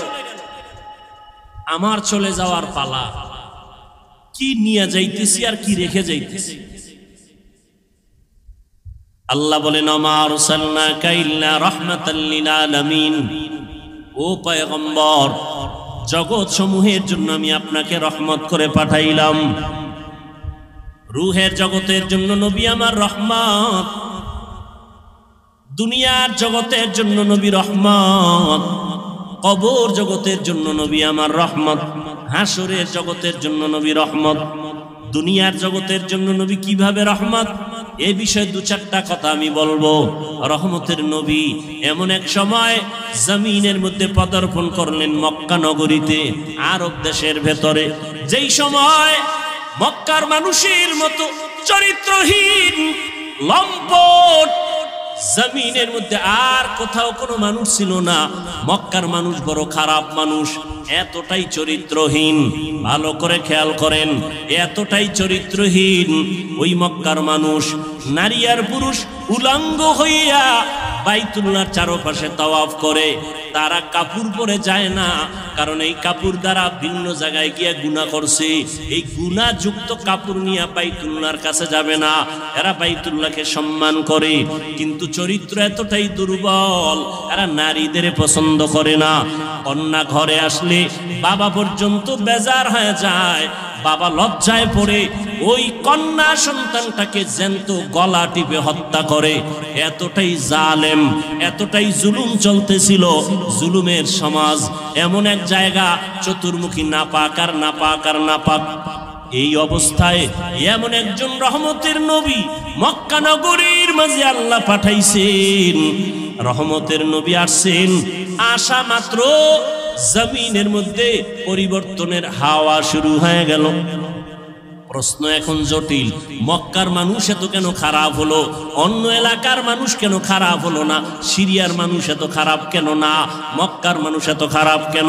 অথচ এখানে তো লক্ষ লক্ষ নবী আসছেন, সব নবীরা বাইতুল্লাহ তাওয়াফ করছেন। আদম আলাইহিস সালাম ভারতের চরণদ্বীপ থেকে আল্লাহর ঘর জিয়ারতের জন্য 40 বার পায়ে হেঁটে গেছেন, হাইটা হাইটা গিয়া বাইতুল্লাহ জিয়ারত করেছেন আদম নবী। আদম আলাইহিস সালাম, নূহ আলাইহিস সালাম এই জমিনের মধ্যে কদম রেখেছেন। আমাদের আকীদা বিশ্বাস, যেখানে আজান হয়, কোরআন তেলাওয়াত হয়, যেখানে দ্বীনের কথা হয়, আলেম ওলামা আসে, ওই জায়গাটা বরকতপূর্ণ হয়, ঠিক নি? মক্কার জমিনের মধ্যে সব নবীরা আসছেন, বাইতুল্লাহ তাওয়াফ করছেন, জায়গাটা বড় বরকতের জায়গা। এখানের মানুষ অন্য দিকের তুলনায় একটু কম খারাপ হবে, অথচ সিরিয়ার মানুষ এত খারাপ না, মক্কার মানুষ এত খারাপ। আবার এমন একটা জায়গা যেখানে আল্লাহ পৃথিবী নামক গ্রহ বানাইয়া প্রথম আল্লাহ একটা ঘর বানাইলেন বাইতুল্লাহ। ইন্না আউওয়ালা বাইতিন উযিআ লিন-নাস লাল্লাযী বিবাক্কাতা মুবারাকাও ওয়া হুদা মুবারাকাও ওয়া হুদাল লিল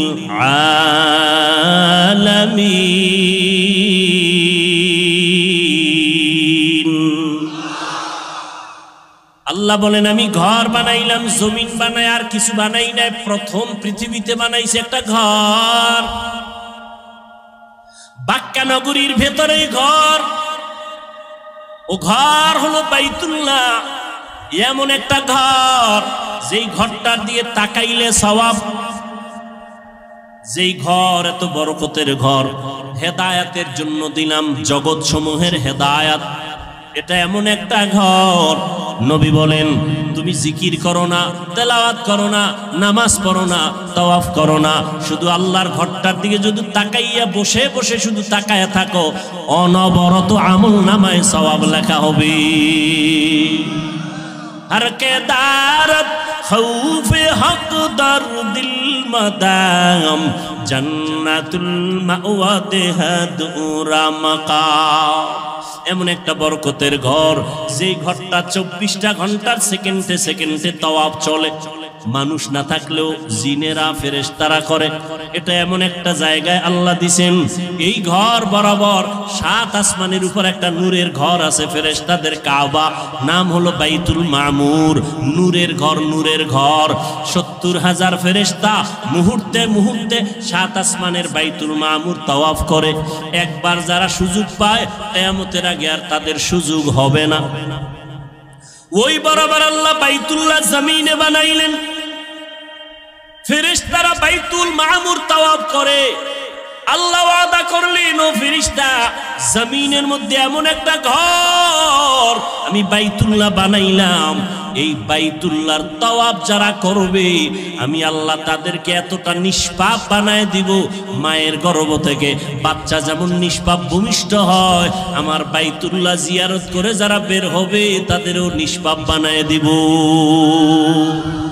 আতিনা ফি দারে দুনিয়া না হাসান, আতিনা ফি দারে উকবা না হাসান, ইয়া গিয়াসাল মুস্তাগীসিন ইহদিনা লিফতিখারা বিল উলুমে ওয়াল গিনা। হর গরিদে নেকো তু তৈয়ার হ্যায়, जो न मांगे उससे तू बेजार है। খারাপ লাগে আপনাদের? আর একটু সামনে আগাবো। মা বাবার জন্য, দেশের জন্য, কবরওয়ালাদের জন্য একটু দোয়া করে যাবেন, এই মন মানসিকতা আছে না? ঘুমে ধরছে? আর বাঙালি কি ঘুমায়নি? তো মোবাইল যেদিন থেকে আসছে ওদিন থেকে ঘুম বিদায় হয়ে গেছে। আমরা মোনাজাত ধরি বইয়া, মোবাইলওয়ালারা মোনাজাত ধরে রাতে বিছানায় শুইয়া। সারা রাত মোবাইলের ডিউটি, কবিরা গুনাহ করে চেহারাটা কার্টুন হয়ে গেছে। এরে যুবক, আল্লাহর কসম করে বলি, ভালো করে লিখে রেখো রে যুবক, এই দুনিয়ায় যত বন্ধু পেয়েছো সব বন্ধু স্বার্থপর। একমাত্র দুনিয়ার জমিনে তোমাদের নিঃস্বার্থ বন্ধু উলামায়ে কেরাম ছাড়া আর কেউ নাই। আছে যারা তোমাকে ভালোবাসে, ছায়া দেয়, স্বার্থ আছে, আঘাত লাগবে সদস্য পদের নাম কাটবে না, কল্লাটা কেটে ফেলবে। কিন্তু আমরা উলামায়ে কেরাম তোমাদের এত আপন, আমাদের কি পরিমাণ গালাগালি করো তাও আমরা জানি, আমাদের বিরুদ্ধে কি পরিমাণ ফেসবুকে লেখো তাও আমরা জানি। এরপর একটা গালি দেই না, কলিজা দিয়া দোয়া করি, ও দয়ার মালিক আমার কলিজার যুবকদের তুমি দিনের খাদেম বানায়া দাও। কারণ নবীজিও যুবকদের জন্য বড় দোয়া করেছেন। নবী বলেন, বুড়ারা আমি মুহাম্মদের বিরোধিতা করেছে আর যুবকেরা আমি মুহাম্মদের উপকার করেছি। আবু জাহিল নবীর বন্ধু না দুশ্মন? বুড়া। কি আবু লাহাব নবীর দুশ্মন বুড়া, আবু তালিব নবীর দুশ্মন বুড়া। আর নবীর আপন 7 বছর বয়সের এক যুবক, 11 বছর বয়সের আগেই, শিশু থেকে কিশোর হইয়া যুবক হওয়ার আগেই আল্লাহর বান্দা নবীর হাতে গেলেন, সহযোগিতার জন্য রেডি হয়ে গেলেন। নবীর চাচাতো ভাই হযরতে আলী, 7 বছর শেষ, 8, 9, 10, 11, 12-র মধ্যে কেউ বলেন 11, কেউ বলেন 8, নবীর হাতে গিয়া কালেমা পড়লেন। এতদিন ছিল আলী নবীর চাচাতো ভাই, এখন আলী নবীর একজন সাহাবী। কিছুদিন পরে হবেন কি হবে? জামাতা হয়ে যাবেন। যুবক নবীর শক্তি দিয়া নবীর কাছে গিয়া সাহায্যের হাত বাড়াইলেন। আব্দুল্লাহ ইবনে মাসউদ বকরির রাখাল, ময়দানে বকরি চড়ায়, রহমতের নবীকে দেখে রাস্তার পার্শ্ব দিয়ে হেঁটে যায়। নবীর পেটে ক্ষুধা লাগছে, আবু বকর সিদ্দিক নবীর সাথে আছেন। কেমন একজন নবী পাইলে রে বাবা, চিনলা না? ও কুষ্টিয়ার মুসলমান, তুমিও মুসলমান, আমিও মুসলমান, তোমার আমার আল্লাহ এক, তোমার নবী আমার নবী এক, তোমার ধর্ম আমার ধর্ম এক, তোমার কালেমা আমার কালেমা এক, তোমার কোরআন আমার কোরআন এক, তোমার কাবা আমার কাবা। কিন্তু দুঃখ, আমি আজকে টুপি মাথায় না দিলে ভালো লাগে না, টুপি ফেলতে চাই না। আর তোমারে পাও ধইরা ধইরা বিনয়ের সাথে বয়ান করি টুপি পরার জন্য, টুপি মাথায় দিতেই চাও না। আমি নামাজ ছাড়তে চাই না, আর তোমার পায়ে ধরে ধরে বিনয়ের সাথে নামাজের বয়ান করি, তুমি নামাজ পড়তেই চাও না। অথচ তুমিও মুসলমান, আমিও মুসলমান, তোমার আল্লাহ এক, আমার আল্লাহ, তোমার নবী আমার নবী এক, তোমার কাবা আমার কাবা এক।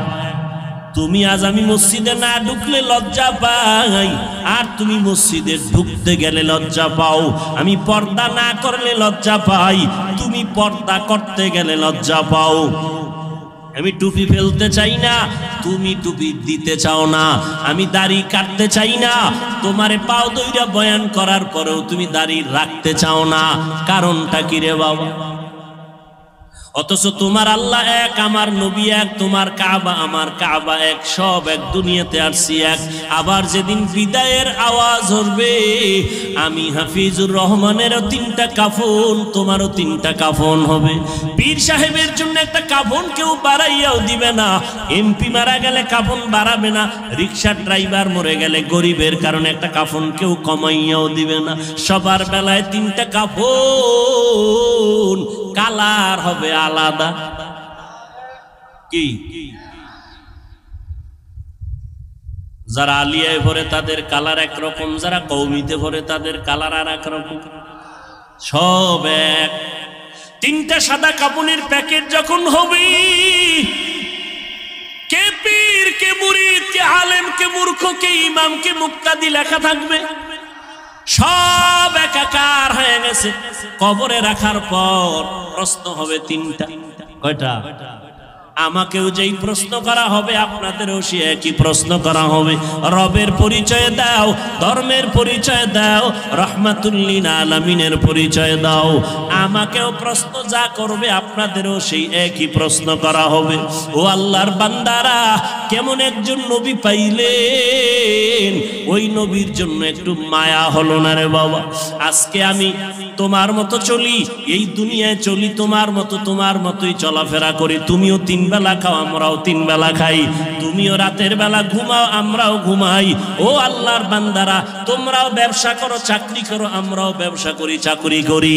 ও আল্লাহর বান্দারা, তোমরাও রাস্তাঘাটে চলো, আমরাও রাস্তাঘাটে চলি। তোমরাও বিদেশ সফর করো, আমরাও করি।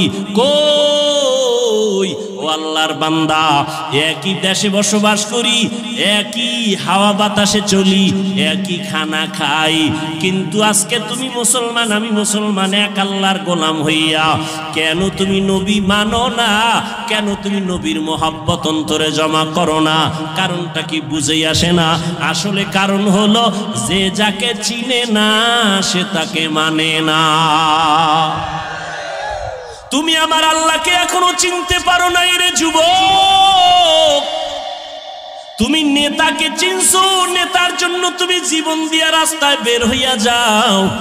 আর আমি আমার নবীরে চিনলাম, এই জন্য আমি নেতার জন্য জীবন দিতে চাই না, নেত্রীর জন্য চাই না, দলের জন্য চাই না। জীবনটা যদি দিতে চাই আমার নবীর আদর্শের জন্য দিব। এনে নবীর আশিক উম্মতের দলেরা, রহমতের নবী আমার রাস্তা দিয়া চলতেছেন, পার্শ্বে আবু বকর। হঠাৎ করে পেটে ক্ষুধা, পার্শ্বে চেটিয়াল ময়দানে বকরির পাল। আবু বকরকে বললেন, রাখালকে ডাকো। রাখাল এসে হাজির। এই রাখাল, আমাদের পেটে ক্ষুধা, তোমার এমন একটা বকরি আমগো দেও, একটু দুধ পান করবো আমরা দহন করিয়া। রাখাল কয়, এই বকরির মালিক আমি না, অতএব আমি দিতে পারুম না। এবার নবী কয়, রাখাল শোনো, আচ্ছা ঠিক আছে, তাহলে দুধওয়ালা বকরি দেওয়া লাগবে না, এমন একটা বকরি দাও যেই বকরিটা মৃত্যু পর্যন্ত দুধ দিবে না। এরকম বকরি আছে না, দুধ দেয় না, এমন একটা বকরি দাও। রাখাল বলে, এই যে একটা বকরি আছে, এটা নেন, এর থেকে জীবনে দুধ আসবে না। রহমতের নবী বলে, আবু বকর দাঁড়ান। নবী যেই বকরির থেকে জীবনে দুধ আসবে না বলিয়া রাখাল দিল, রহমতের নবী ওই বকরির হাত দিলেন ওলানের ভেতরে, সাথে সাথে দুধ আসলো। নবী পান করলেন, আবু বকর করলেন, রাখালেরও করাইলেন। করানোর পরে কয়, রাখাল বকরিটারে আবার পালের মধ্যে দিয়া দাও। রাখাল দেওয়ার পরে যেই বকরি জীবনে দুধ দিবে না, এই লোকটা কে, তার হাত লাগা মাত্র দুধ আসলো। এতক্ষণ চিনে নাই, এতক্ষণ। ও ভাই, আমি রাস্তা দিয়ে হেঁটে আসতেছি, যে চিনে না হে ধাক্কা দিছে, হুজুর সরেন। যখন টের পাইছে আমি চেয়ারে বসার পরে, এবার আর উঠাছি নিতা। এজন্য যে যাকে চিনে না সে তাকে মানে না, যে যাকে চিনে তাকে মানার মতো মানে। বলে কেমন? কয় জীবন দিতে রেডি। রাখাল এতক্ষণ চিনে না এই ব্যক্তিকে, যখনই দেখলো একটা বকরি জীবনে দুধ দিবে না, ওই বান্দার হাতটা দেওয়া মাত্র বকরি দুধ দিল, চিনে ফেললো এটা সাধারণ কোনো মানুষ না, এটা পাওয়ারওয়ালা মানুষ। এই পাওয়ার আমার মধ্যে নাই। এই পাওয়ারের নাম হলো মুআজিজা। এই পাওয়ারের নাম কি? নবীদের বেলায় হলে মুআজিজা, ওলিয়া উলিয়াদের বেলায় হলে হবে কারামত। ভালো করে মনে রাখবেন, যেটা কখনো সম্ভব না এইরকম কিছু অসম্ভব আল্লাহ যদি সম্ভব করেন, এটাকে আশ্চর্য ধরনের বলা হয়, অলৌকিক পাওয়ার বলে। এটা আল্লাহ ডাইরেক্ট আসমান থেকে জমিনে আইসা করবেন না, এটা কোনো ব্যক্তির মাধ্যমে করবেন। গাছ কথা বলতে পারে না, একজনে প্রশ্ন করে কথা বলা শুরু হয়ে গেল, এটা তো সম্ভব না, আমার আল্লাহর দ্বারা সম্ভব। সব অসম্ভবকে সম্ভব করতে পারেন কে? আর এই অসম্ভবকে সম্ভব যে আল্লাহ করবেন, এটা আল্লাহ কুদরতের দ্বারা করবেন, কারো মাধ্যমে করবেন। নদীর মধ্যে দীর্ঘ বছর পানি নাই, শুকাইয়া গেছে নদী। একজন ব্যক্তির কাছে এলাকার মানুষ আইসা কয়, আমগো নদীতে পানি নাই। লোকটা বড় একজন আল্লাহর প্রিয় বান্দা, তিনি একটা চিঠি লেখলেন। চিঠির মধ্যে কি লেখছেন তিনি জানেন আর আল্লাহ জানেন। তিনি কয়, এই চিঠিটা নদীর মধ্যে ফেলে দাও। যখন চিঠি নিয়ে নদীর মধ্যে ফেলে দিল, দীর্ঘ বছরের শুকনা নদীর মধ্যে পানির জোয়ার শুরু হয়ে গেল। সুবহানাল্লাহ। না কি মনে হয় গাঞ্জা খাইয়া কথা কই না? চেহারা দেখলে তো মনে হয় না। একজনে তেঁতুল খায়, কয় কেমন লাগে, কয় ঠোঁটের মিস কলে বুঝো না। কি মনে হয় আমরা গাঞ্জা খাই, ইয়াবা ট্যাবলেট খাই, বিড়িটা নিই? আমাকে মাথা খারাপ কেন বলেন? মাথা খারাপ তো তাদের হতে পারে যারা মদের বোতল নিয়ে দৌড়ায়, যারা গাঞ্জা খায়, ইয়াবা ট্যাবলেট খায়। কথা ঠিক? কেন বলেন হুজুরদের মাথা খারাপ? আল্লাহ বুঝার তৌফিক দান করেন। নদীর মধ্যে পানি জারি হয়ে গেছে, একটা চিঠি লিখে দিছে। এখন একটু যদি গভীর ভাবে জ্ঞান খাটান তো মাথা গরম হয়ে যাবে, কঠিন ভাবে গরম হবে। এটা কেমন কথা? চিঠি লিখে নদীর মধ্যে ফালায় দিছে, এটার মধ্যে পানির জোয়ার শুরু হয়ে গেছে। এটা গাঞ্জা খাওয়া ছাড়া আর কোনো কথা? এটা ভালো মানুষ বিশ্বাস করে কেমনে? কথাটা এটা এই কামটা ঘটাইছে কেটা?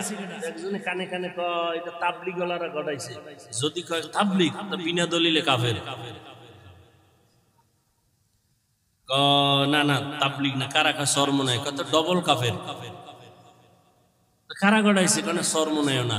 খুঁজতে খুঁজতে খুঁজতে খুঁজতে ফট করে কয় না, এটা যে ঘটাইছে তিনি রসুলের কলিজার সাহাবী হযরত ওমর। এবার কাফের। ঘটনাটা কে ঘটাইছে? হযরত ওমর। কে সেই ওমর? কে সেই ওমর? 27 বছর বয়সে রসুলের হাতে কালেমা পড়েছে। কয় বছর? কয় বছর? কয় বছর? তাহলে যুবকেরা নবীর বিরুদ্ধে না পক্ষে? তুমি হারারে কি করো নবীর পক্ষে? चैटिंग करो। जिंदगी में बंदगी तू कार नहीं,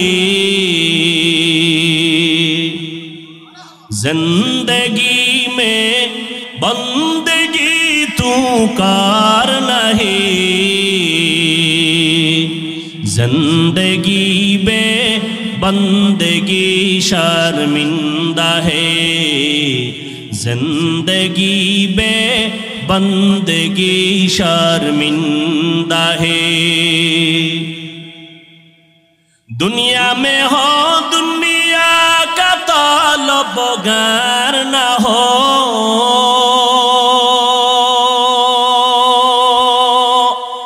बाजार से गुजर हो खरीदार न हो, दुनिया में हो दुनिया का तलबगार न हो, बाजार से गुजर हो खरीदार न हो। ये दुनिया एक मिसले कागज फूल है, ये दुनिया एक मिसले कागज फूल है, जिंदगी में बंदगी तू कार नहीं, जिंदगी में बंदगी तू कार नहीं, जिंदगी बे बंदगी शर्मिंदा है, जिंदगी बे बंदगी शर्मिंदा है, जिंदगी में बंदगी कुन बंदगी, जिंदगी बे बंदगी शर्मिंदगी। वमा अरसलनाका इल्ला रहमतन लिल आलमीन।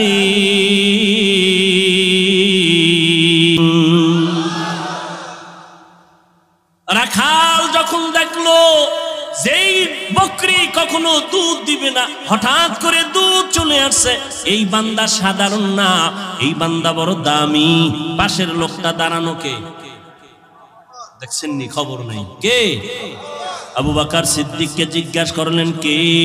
ইনি হলেন রহমাতুল লিল আলামিন আব্দুল্লাহর পোলা মোহাম্মদ। নাম শুনছি। তিনি কি বলে হ্যাঁ, তাই তো এই অলৌকিক ঘটনা প্রকাশ পেল।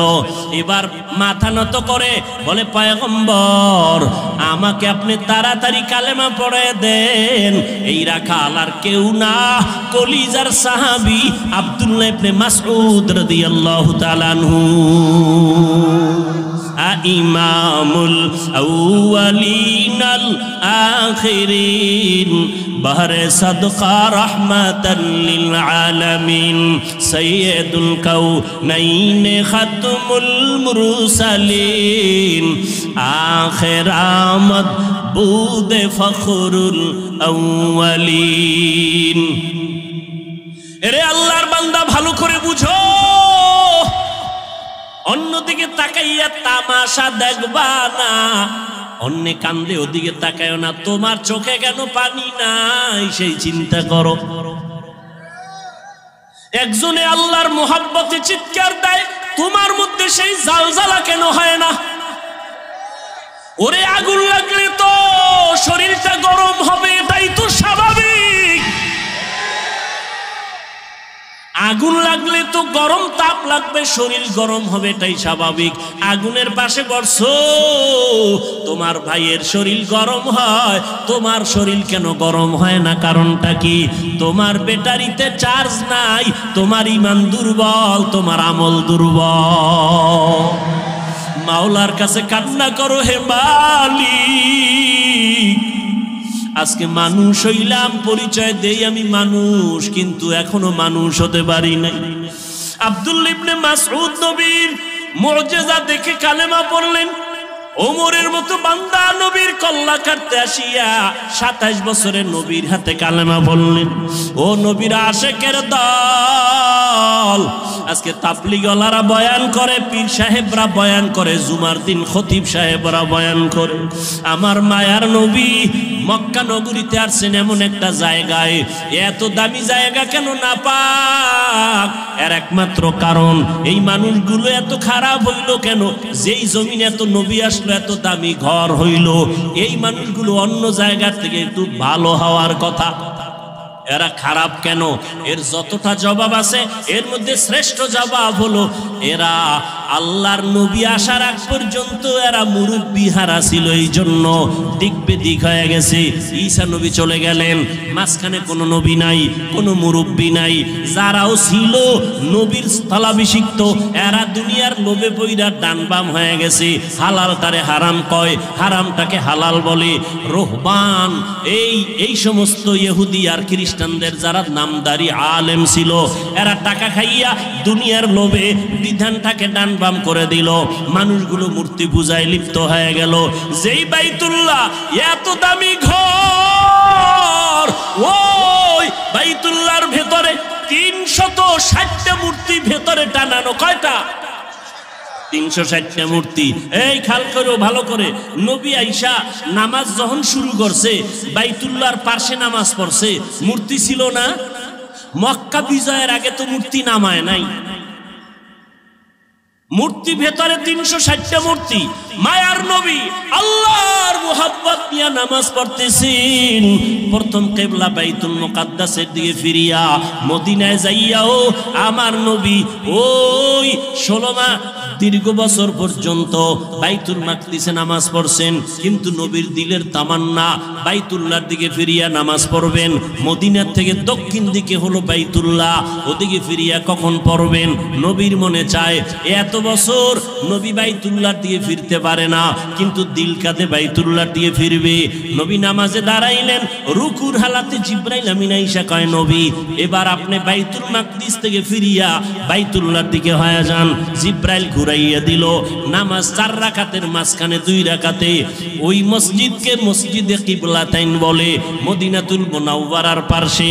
ও নবীর আশিকের দল, এই মক্কার মানুষ খারাপ হওয়ার প্রধান কারণ এরা মুরব্বি পায় নাই। আল্লাহর কসম একবার, আল্লাহর কসম 2 বার, আল্লাহর কসম 3 বার, ওয়াল্লাহি বিল্লাহি তাল্লাহি, যতদিন পর্যন্ত এই জাতি মুরব্বি মানবে না ততদিন পর্যন্ত এই জাতির কপালে শান্তি আসবে না। বর্তমান দুনিয়ায় এই উম্মতের মুরব্বি একমাত্র উলামায়ে আহলে হক। এদের বিরুদ্ধে যদি যায় এদের পতন হবে মরার আগে, সেদিন বেশি দূরে না।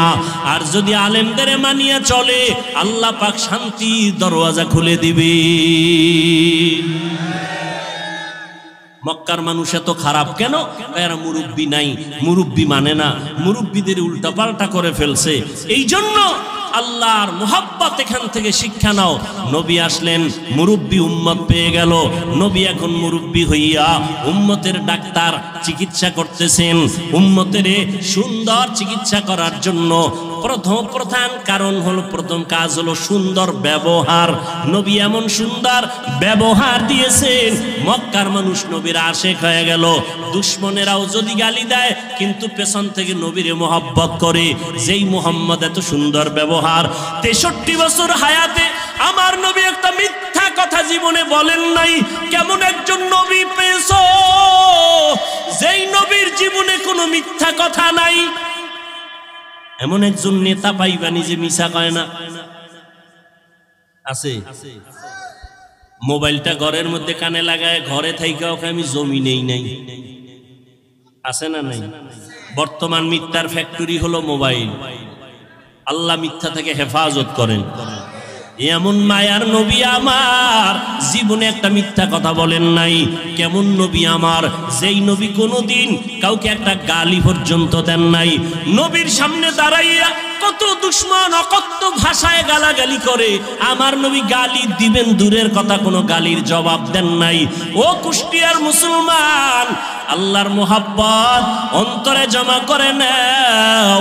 শিক্ষিত এলাকার মানুষ আপনারা, কুষ্টিয়ার বিশ্ববিদ্যালয় থেকে লেখাপড়া করে কত আলেম বের হইয়া উম্মতের দাওয়াত দেয়, দ্বীনে ইসলামের কাজ করে। ও কুষ্টিয়ার মুসলমান, ভালো করে বুঝো, কেমন নবীর আদর্শ পাইলা যে নবী একটা মিথ্যা কথা বলেন নাই। তুমি আমি কেন মিথ্যা বলবো ইচ্ছা করিয়া? কেমন নবী আমার যেই নবী একটা গালি কাউকে দেন নাই, গালির জবাব দেন নাই। আরো আশ্চর্য কথা হলো, মায়ার নবী আমার কারো দিকে চোখ গরম করে কখনো তাকান নাই। নবী চোখ গরম করে তাকান নাই। কেমন মায়ার নবী আমার, নবীর এই উত্তম ব্যবহার দিয়া মক্কার মানুষগুলোকে এত দামি বানায় দিলেন। আল্লাহ এক পর্যায়ে জিব্রাইলের পাঠায় কয়, আমি লিস্টে দিয়া দিলাম, নবীর লিস্টি দিয়া দাও।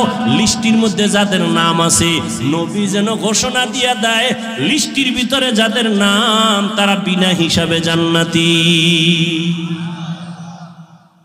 ও এলাকার মুসলমানেরা, ও যুবকেরা, ও বৃদ্ধ বাবাজি, ও পর্দার আড়ালের মা বোনেরা, সারা রাত যদি নবীর ইতিহাস বয়ান করি শেষ হবে না।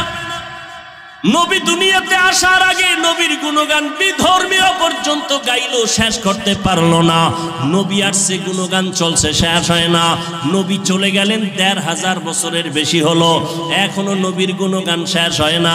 বক্তাও শেষ করতে পারে না, লেখকেরা লেখাও শেষ করতে পারে না। কিয়ামত পর্যন্ত নবীর গুণগান বক্তারা বলবে, লেখক লেখবে, শেষ হবে না। কিয়ামতের দিনও নবীর প্রশংসা চলবে। এরে নবীর উম্মতেরা, ওই নবীর আদর্শ ধারণ করো।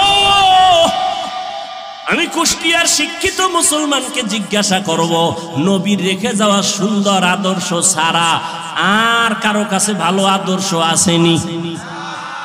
থাকলে একজনে দাঁড়ায় বলো, হাফিজ ভাই, আমাদের কুষ্টিয়া এলাকার ভেতরে মোহাম্মদের আদর্শ ছাড়া আরো কিছু লোক আছে, তাদের আদর্শ মোহাম্মদেরটার থেকেও ভালো।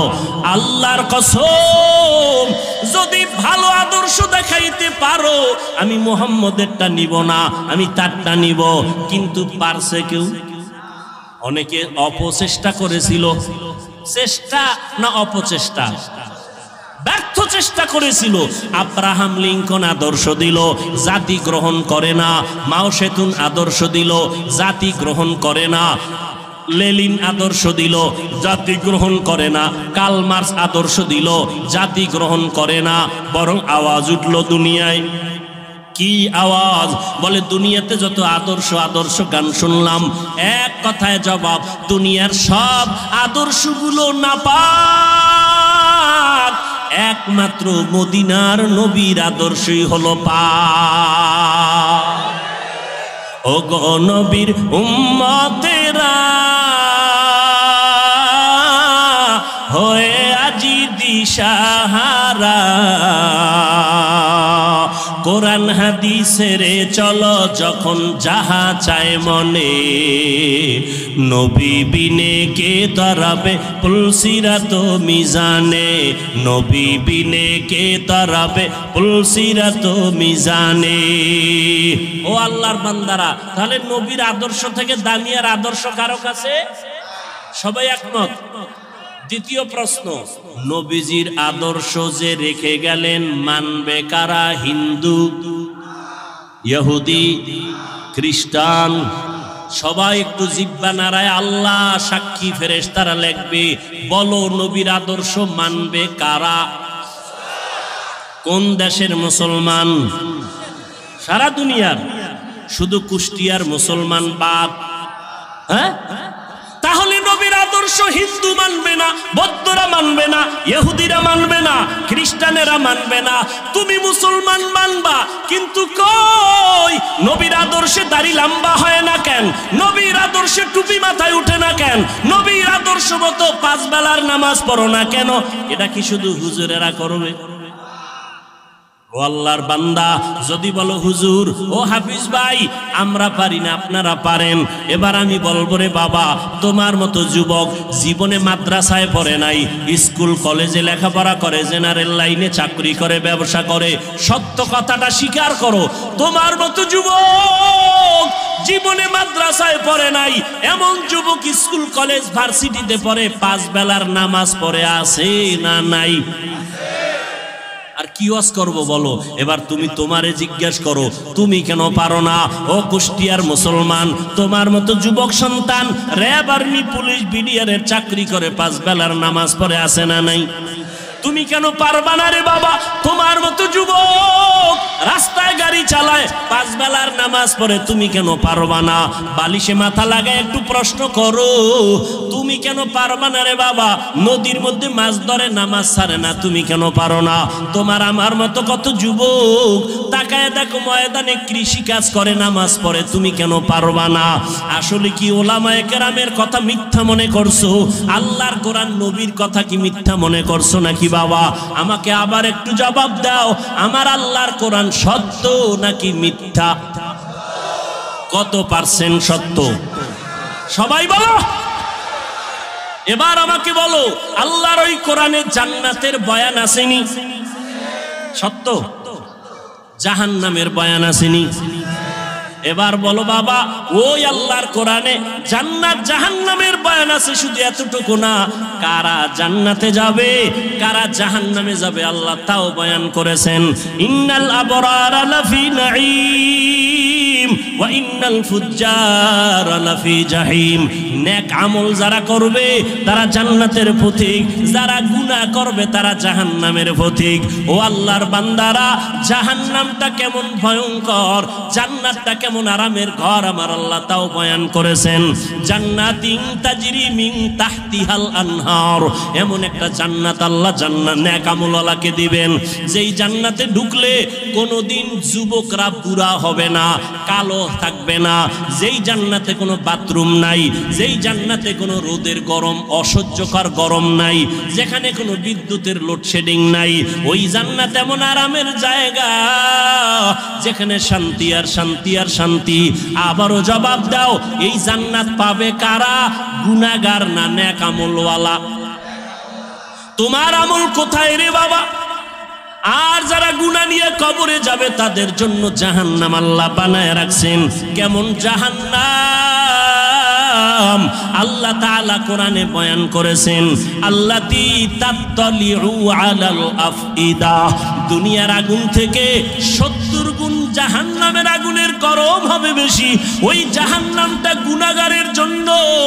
ওই জাহান্নাম এত ভয়ঙ্কর, দুনিয়ার আগুন হাতে লাগলে হাত জ্বলে পা জ্বলে না, পায়ে লাগলে পা জ্বলে হাত জ্বলে না।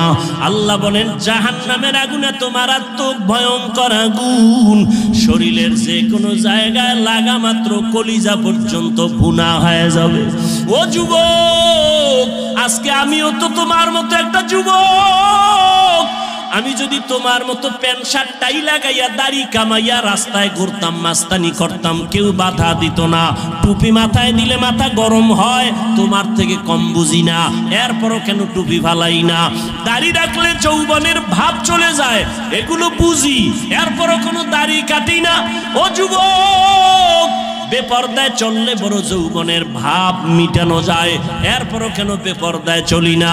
ও আল্লাহর বান্দারা, নামাজ পড়তে অনেক কষ্ট, শীতের দিন ফজরের সময় নামাজ পড়াবো আরো কষ্ট, এরপরও কেন নামাজ ছাড়ি না রে বাবা?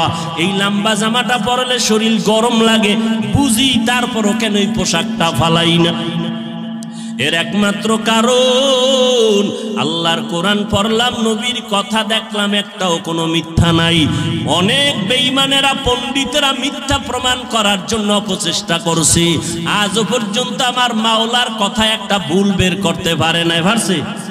বরং বহু বেঈমানেরা কালেমা পড়ে মুসলমান হয়ে গেল। ও যুবক বাবা, চিন্তা ভাবনা করিয়া কবরের দিকে যাও, একটু চিন্তা করো রে বাবা, আমার মাওলার কোরআন সত্য। আজকের বৈজ্ঞানিকরা বলে জমিন থেকে 9,30,00,000 মাইল উপরে হলো সূর্য। এই জমিনটা যত বড় তার থেকে 13 লক্ষ গুণ বড় সূর্য। এই সূর্যটা রাতের বেলা নাই, দিনের বেলা ছিল, এখনো কেন এত গরম লাগে, সহ্য করা যায় না? আল্লাহর কথা মিথ্যা না রে বাবা। নবী বলেন কিয়ামতের দিন মানুষ, নারী আর পুরুষ সব উলঙ্গ দাঁড়াবে হাসরের মাঠে। সূর্যটা নিচে নেমে আসবে, সূর্যের গরমে জমিনটা তামা হয়ে যাবে।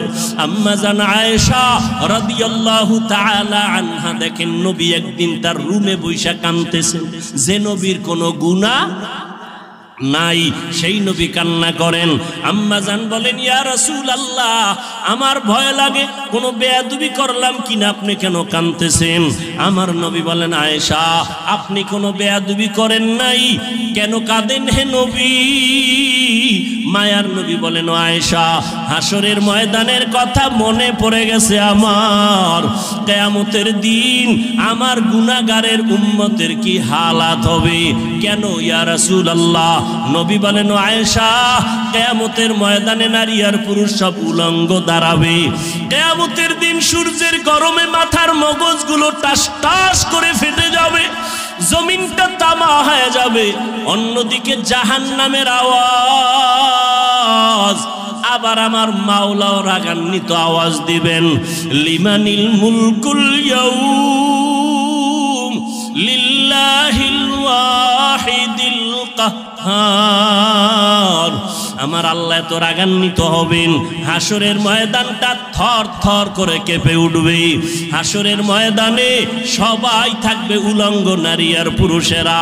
ও পর্দার আড়ালের মা বোনেরা, আল্লাহ আপনাদের এত মর্যাদা দান করেছেন। আপনারা নবীদের মায়ের মতো মা, আপনারা আলেমদের মায়ের মতো মা, আপনাদের এত সম্মান। আপনারা খাদিজা রাদিয়াল্লাহু তাআলা আনহার মতো নারী, আপনারা আয়েশা রাদিয়াল্লাহু তাআলা আনহার মতো দামি নারী, আপনারা ফাতেমা রাদিয়াল্লাহু তাআলা আনহার মতো দামি নারী, ঈসা নবীর মা মারিয়াম আলাইহা সালামের মতো দামি নারী। আপনারা আল্লাহ পাক রব্বুল আলামিন এত সম্মান আপনাদের দান করলেন। ও পর্দার আড়ালের আম্মা জানেরা, এতক্ষণ আমি যুবকদের যত বয়ান শুনাইলাম ভালোর লাইনে, এই ভালোটা ততদিন পর্যন্ত হবে না যতদিন পর্যন্ত মা আপনি সন্তানকে ভালো লাইনে চালাইবেন না। কারণ সন্তান ভালো লাইনে যাওয়ার পেছনে অবদান হলো মায়ের, কারণ সন্তান মাকে বেশি ফলো করিয়া চলে।